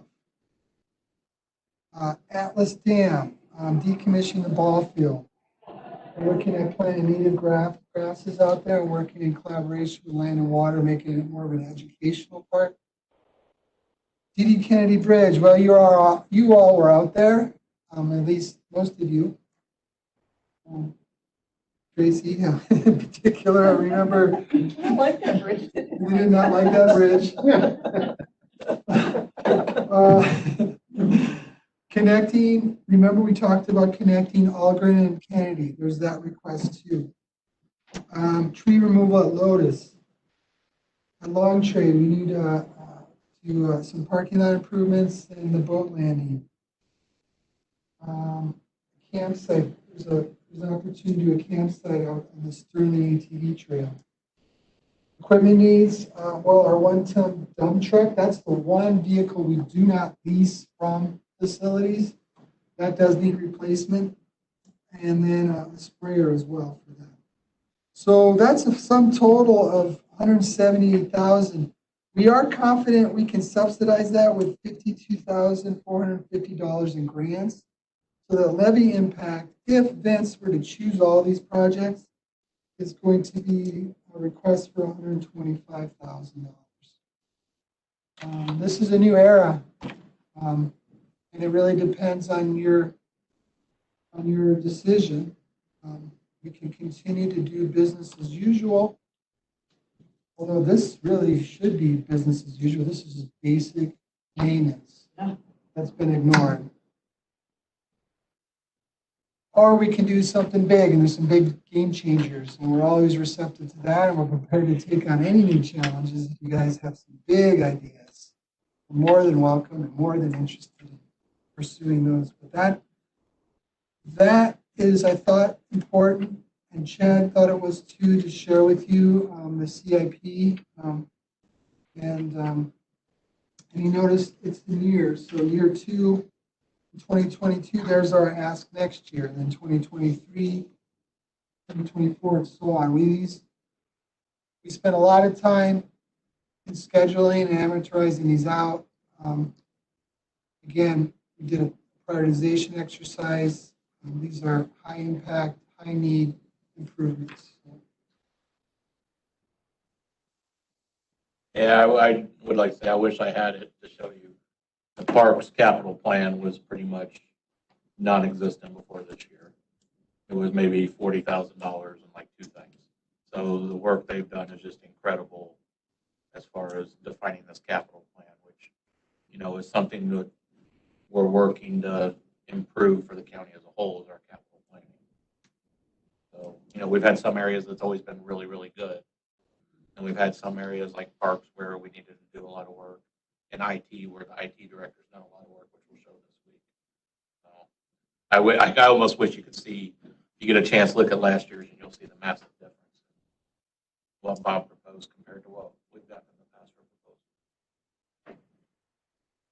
I'll close with the parks piece, and then the priority there. I'll point that out. Maybe the priority list. I'll point it out. Well, parks are so important. I mean, people are using parks, I think, more than ever. I went out to D.D. Kennedy again after we did, and it's super busy out there. I mean, it's just a constant stream of people going back and forth. And we've got the opportunities, like with Algren and stuff. I mean, we went and walked Algren too, and we've got opportunities there. Do you see all types of users, young, old, everybody? All types, yeah.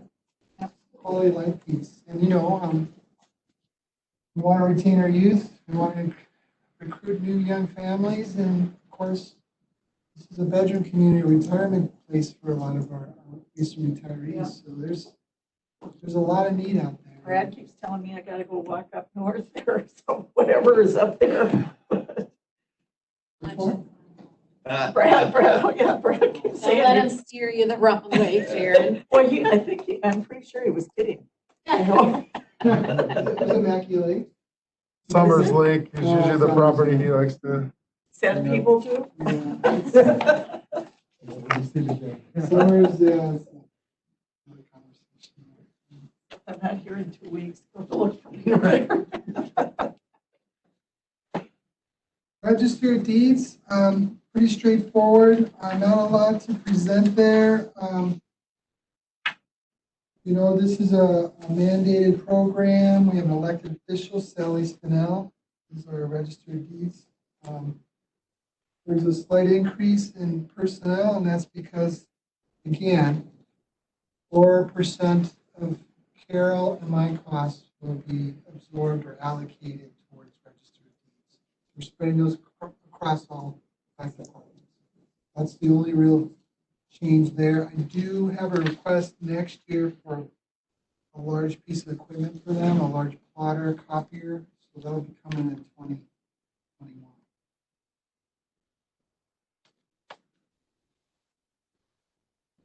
And then the forestry budget, Mark has explained this many times, and I don't know if I need to expand on it.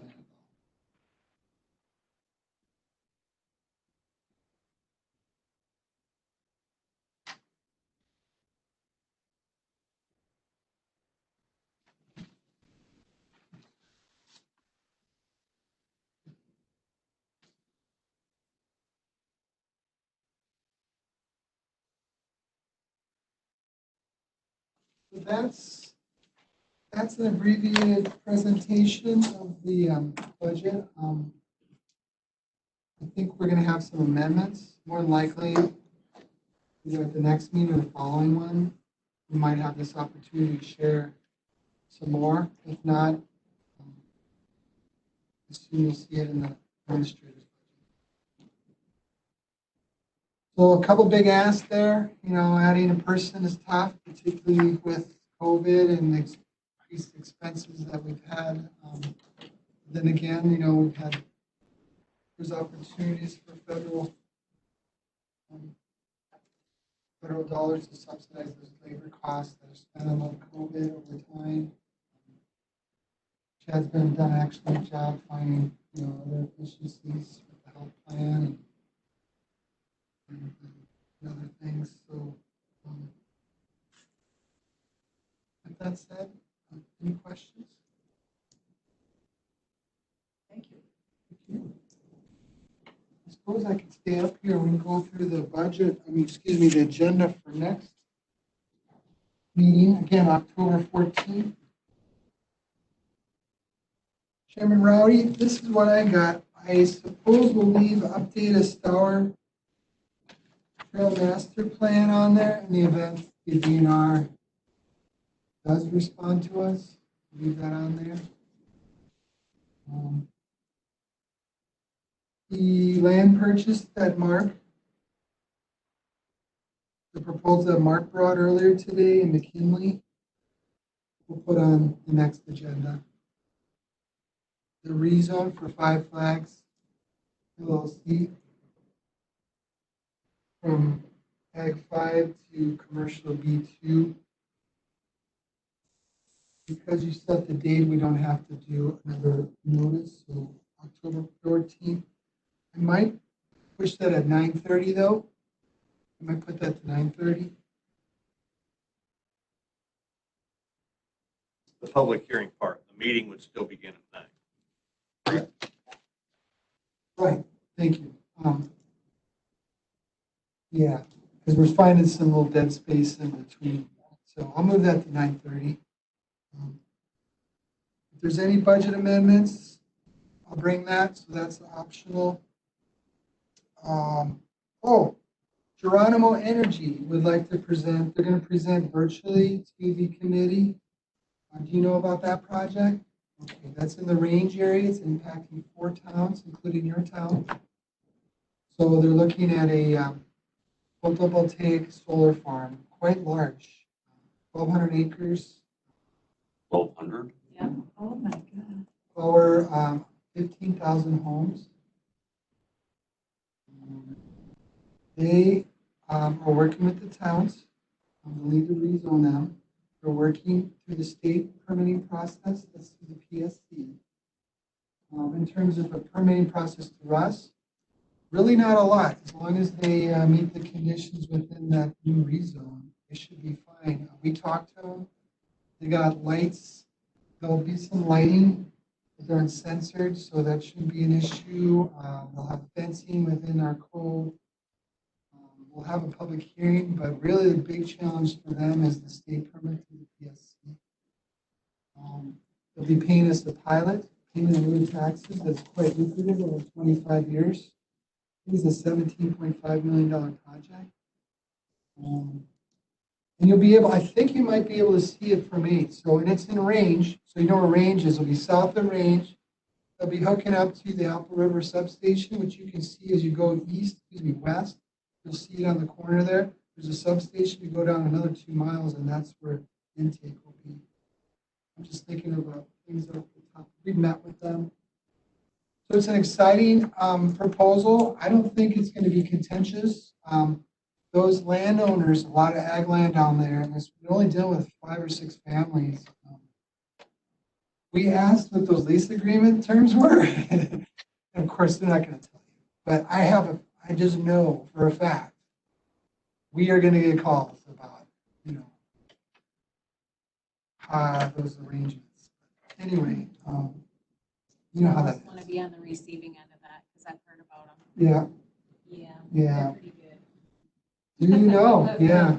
Well, maybe we'll forward them your way then. 'Cause I just know for a fact those neighbors are going to be calling. They can, So- they can get into it. Yeah. I mean, it's all preference, so. It's a large-scale renewable energy project, really positive.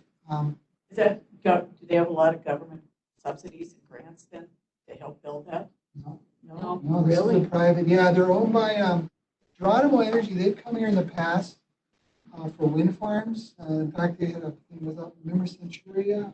Yeah. So they're a consultant firm in the cities. They got bought out by a UK company. I forget their name. But really what they're doing is just generating electricity through this photovoltaic systems, solar panels. And then put it on the grid and sell it on the grid. So you can buy it anywhere. And, they're kind of neat. These panels will turn with the sun. They'll be low profile. There'll be an opportunity to put some perennials in between. The fencing's low impact.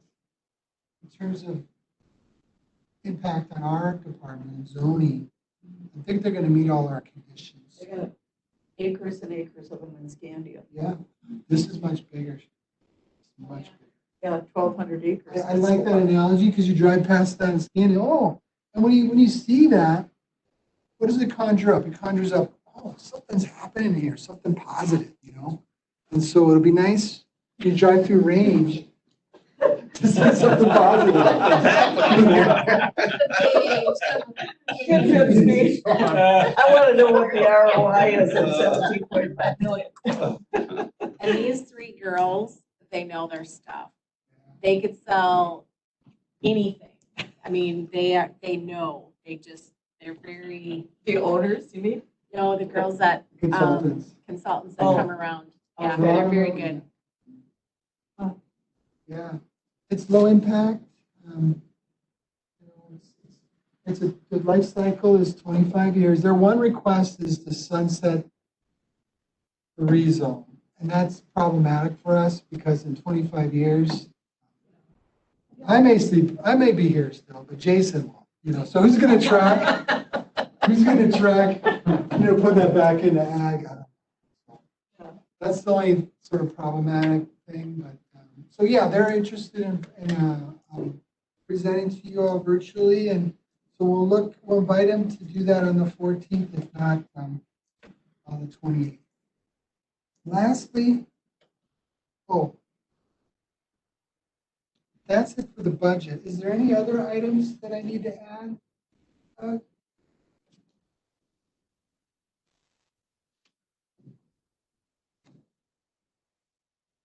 The CAPO piece, we're just waiting on Health and Human to do their portion of it. Is that? Right, we'll go to their next meeting. I think it's the 13th of October. They're looking at the well data study that Land and Water did.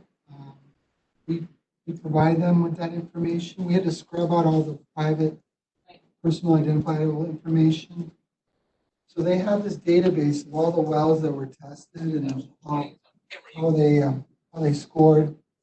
The operational ordinance, it's pretty much written. I mean, Jason took a stab at it, and Leah did as well.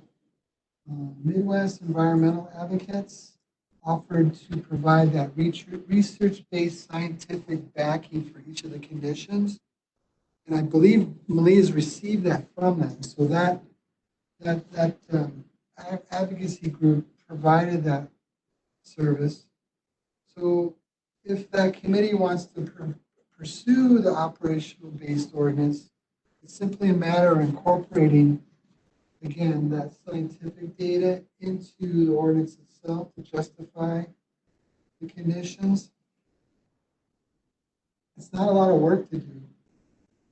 I suppose they could tweak it a little bit. And then, who knows, so then they could probably bring it to full county board. Is that ordinance being reviewed by the DNR or DACAT? That is. It is. DACAT?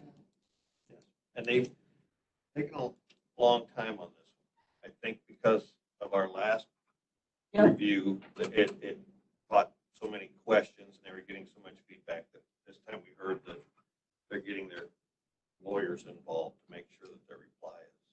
Okay. But they just look at the citing portions of that ordinance. So highly likely they'll treat it the same way they treated the CUP, where they recommended many of the conditions not advisable. From their perspective. Now, does the CUP come back to us? Are we doing something with that as well, or are we thinking it's a? It was published today. Today's Wednesday. It's acted as of today. It's in place as of today. With those 17. And there was no change in the setbacks. Remember, you all talked about going from 200 to 300. We were half expecting it to come from the floor at the county board meeting, but that didn't happen. I saw that, I read it, and it's partly my fault. I asked Jason about it. He said we have to make a motion to change it. I thought we changed it. I thought we did. We did change it here, but he had already done public hearing and put it that way. So he said we needed a motion at the meeting.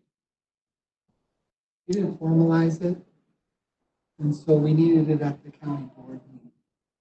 You could always amend it. You could always amend it. We should remember that. Because we all thought it was going to be 300. Well, Yeah. Jason said it went in there. He gave me a heads up that we needed a motion to amend it to 300, and I read it and I said, oh, I didn't do it. It is. I knew about it. But we can amend it at any time. Right. You might want to do it when they maybe have some newer conditions. You would do that sort of grouping. Oh, sure. Yeah. Because again, it's a public hearing and published policies. And who knows, where the operational base ordinance is going. Yeah, if there's some conditions in place going forward. So with that said, I've only been here 8 months, and CAFO's been on our agenda every time. This is the first agenda without CAFO on it. So I don't know if that's refreshing to you all, or frustrating, or both, or not. I don't know. It is in another committee now. And we as staff will be there to support that. Lastly, if you don't mind, this is a clerk request. It's about November and December Environmental Services Committee meeting dates. I guess every year this is problematic because of Veterans Day, because of Thanksgiving, because of Christmas. Would you have any objection to moving this governing committee's meeting to the first and third Wednesdays of the month? That would just apply to November, December only. Because there's conflicts with. It'd be the 4th and the 18th, 4th and the 18th of November. It's just a matter of writing down and having my wife put it on the calendar different day. We used to have it the 1st and the 3rd, so. I mean, used to? Yeah, it's not a thing for us to change those. Okay, so I know that's a couple months away, but it's coming fast. Beginning November, 1st and 3rd. November and December. So that would mean the day after election. Oh, my gosh. We won't be in any shape to have any kind of I meeting. won't be in any shape to do this. 2 weeks to end of October into November.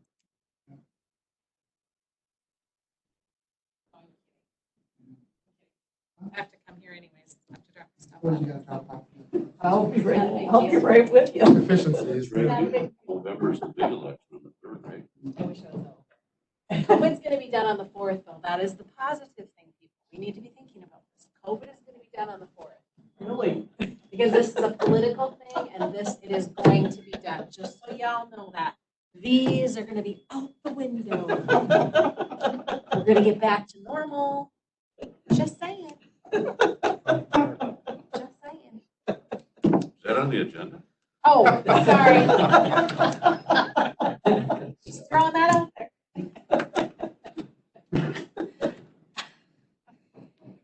We might, because there's back-to-back meetings, we might wind up skipping, we might delete one. We might do that. Because we have I back-to-back. mentioned that this morning, I'm going out the door, that maybe in the future, if we don't have a public hearing, we might only need one at some point. Right, that's so weird you bring that up, Doug. Vince and I were talking about that today. We were questioning why does this governing committee meet twice a month? And all the Because there's others so meet much once? on it. There's Okay. always so much on it. Because we didn't want to be here 8 hours. Yeah, really, out of time. What does that mean? We have, why? Is that because of the workload? Yeah. We do a lot of stuff? That Yeah. we had been with the trails and the cables, and just been that way since I've been here. Usually has been historically. Brad and Kim are so long-winded. We're always here for so long. Yeah, we're 5.6% of the budget.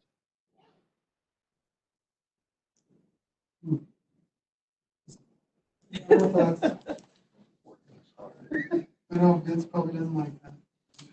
You're gonna work hard. I keep sending Tammy, hey, I need. Thanks, guys. That's all I I got. see a few requests for meetings pop up. You want to make a motion? I'll second it. Or, I make a motion we We're adjourn. doing. I'll second it. We have a Kim always motion to tells me I'm adjourn. the All in motion. favor, say aye. Aye. Thank you. Those